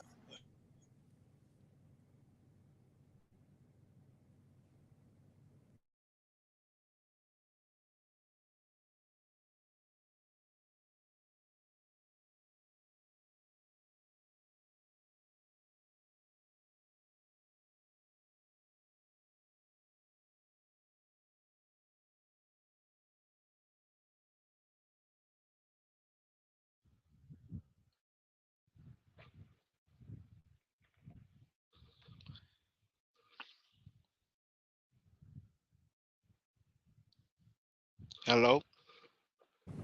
Yeah, we waiting on you, Gemini. I know. I'm finally in the building. I was waiting on Big Brother flight. I. What topic are we gonna touch first? Cause No, I want you to talk about I KD because okay. it seemed like you got a hair up your tail feather when KD names get mentioned. No, no. Literally, what it is, you have a great player, but that cannot get out his own way, right? We all can attest to KD has had a great career. We all can attest to that. What a problem comes is when he start using his mouth rather than his game. That's always the problem that always happen with KD. Most of the time when he uses his mouth, he get injured and that's it. When it came to the Nets before this trade, that was the biggest 2K experiment that would ever happen again in basketball. I don't care who you are or any game system. Um, but that was the biggest experiment that would never happen again. And who was the main one that talked it up? Who was the main one that talked the whole time that he was injured? Who was the main one that even when he came back, literally what played 2 games, then got re-injured? I mean, who was the main one talking, Dex? I mean, last time I checked, it was KD with the 10 Twitter accounts. So if you can't talk on the court, why are you trying to do all this Girl Scout cookies selling off the court? That's my thing about KD.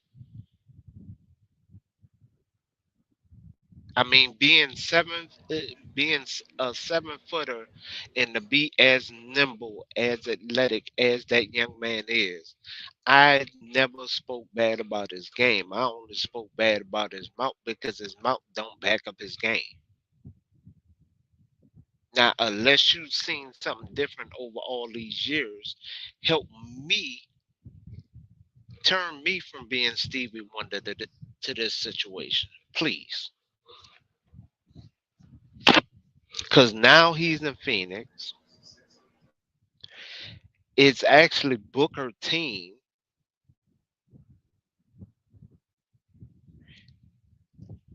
I mean, even with the trade for Bill, I will not lie. I probably would have did that trade too. Well, And I, I, I, 9 times out of 10, I probably would have did that trade. But I'm honestly gonna tell you why I would have did that trade.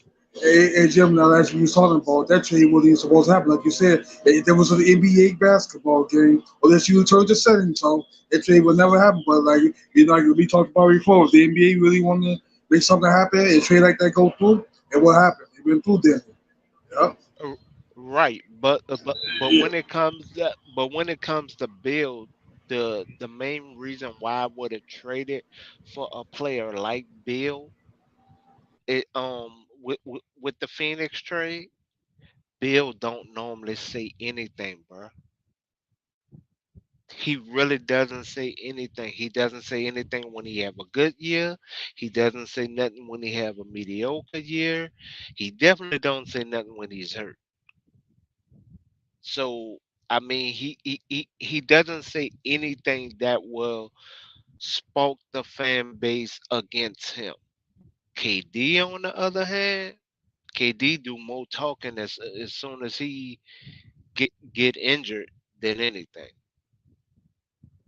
We could say what we want even about Booker. Booker will talk more about Kobe being his inspiration during the time that Booker has been injured than anything, rather than sitting up there saying, "Oh, I'm top five. If I'm not top five on your list, man, f you. You don't know basketball. You don't know what you talking about. Come on, man." Gemini, it sound like you never forgave KD for hitting those 3 pointers in LeBron's face. Nah, actually, that year I actually gave it to Golden State.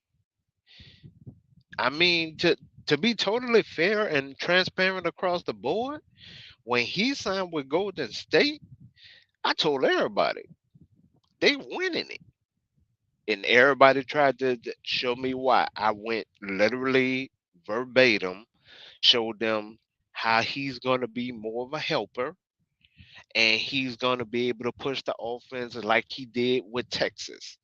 That is what I showed people. And what happened? That's exactly what happened at Golden State. I haven't spoke nothing bad about his game, bruh. I spoke bad about his mannerism across the board. It's the mannerism. If you produce on the court, can't nobody go against what you say ever. That's why as much as people hate on LBJ, you can't go against him because he have produced on the basketball court. KD, on the other hand, other than for the Golden State years, has he produced? I mean, even this last playoffs, you can really say Booker was the one who did the most in the playoffs last season. Well, would you say, could you put KD in the debate of GOAT? No, been injured Why? too much. Been injured too much. I couldn't even do it with AD. Been injured too much. I can't even do it with Chris Paul. Been injured too much. See, when you say GOAT, you're speaking on what you do on the court and longevity of career playing usage. You cannot just say somebody had a good year and oh, there was a GOAT for that season. Oh man, did you see what he did that season? Come on, man, cut it out. It's longevity. Like I'll I'll I I I'll even say what there's I'll regurgitate, as you say, what the reporters are even saying about the scoring title. Somebody would have to play over 21 years. Now this from last season.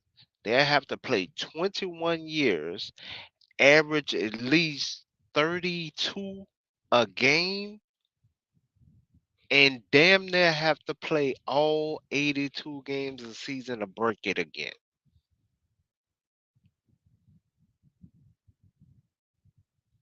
Now, is that really going to happen like that?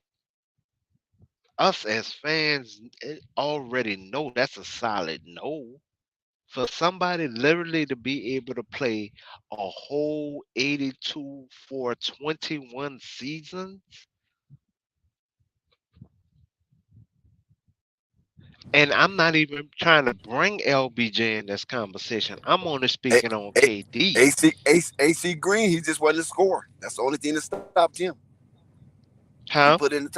AC Green, he put Oh, in the yeah, yeah, time. yeah, yeah, He wasn't a yeah. scorer.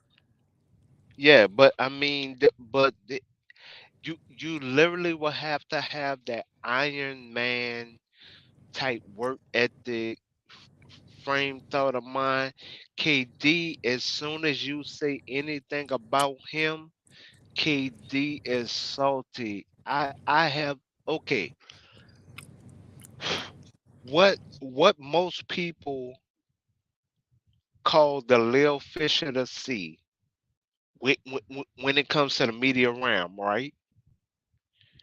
You went at somebody who literally stated they didn't have you in their top five. You went on his live 3 days later after he said that. And I'm talking about KD. You mad that this man don't have you in his top five. And we all remember that. He literally ran Was that on guy? this Was he man. justified? Was he justified for not having KD in his top five? Hell yeah, he was justified.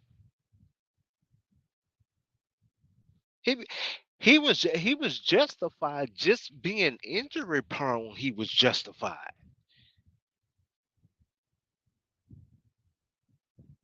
Now, but this the point that I disagree with the young man. When KD got on the line, he kind of punked out to me. I will say that, and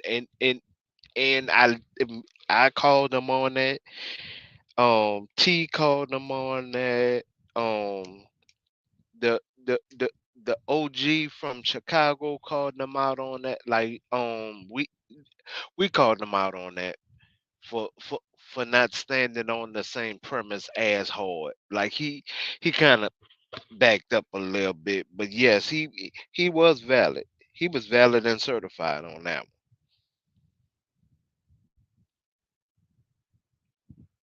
one. Okay, Thunder is okay. You're giving KD stats. It is that correct, Thunder? I I just want to make sure I'm I'm following what you're saying because I just started looking at the comments. Shit, definitely producing. Okay, if even I'll go to Thunder and then I'll come to CWE. All right, Thunder. With what you're showing about KD right now, right? With what you're showing about KD, do you think he's top five in the NBA? If he would have stopped his career last season, do you think that Yeah, he we're gonna is pull top back up. five? We're gonna pull back up tomorrow, man, for a hell of a show. We're gonna be live. Make sure y'all pull up for the pregame. It's Flight Sports. Flight Sports TV, man. That's my dude. I rolls with him. You heard what the man said. It's Flight Sports TV.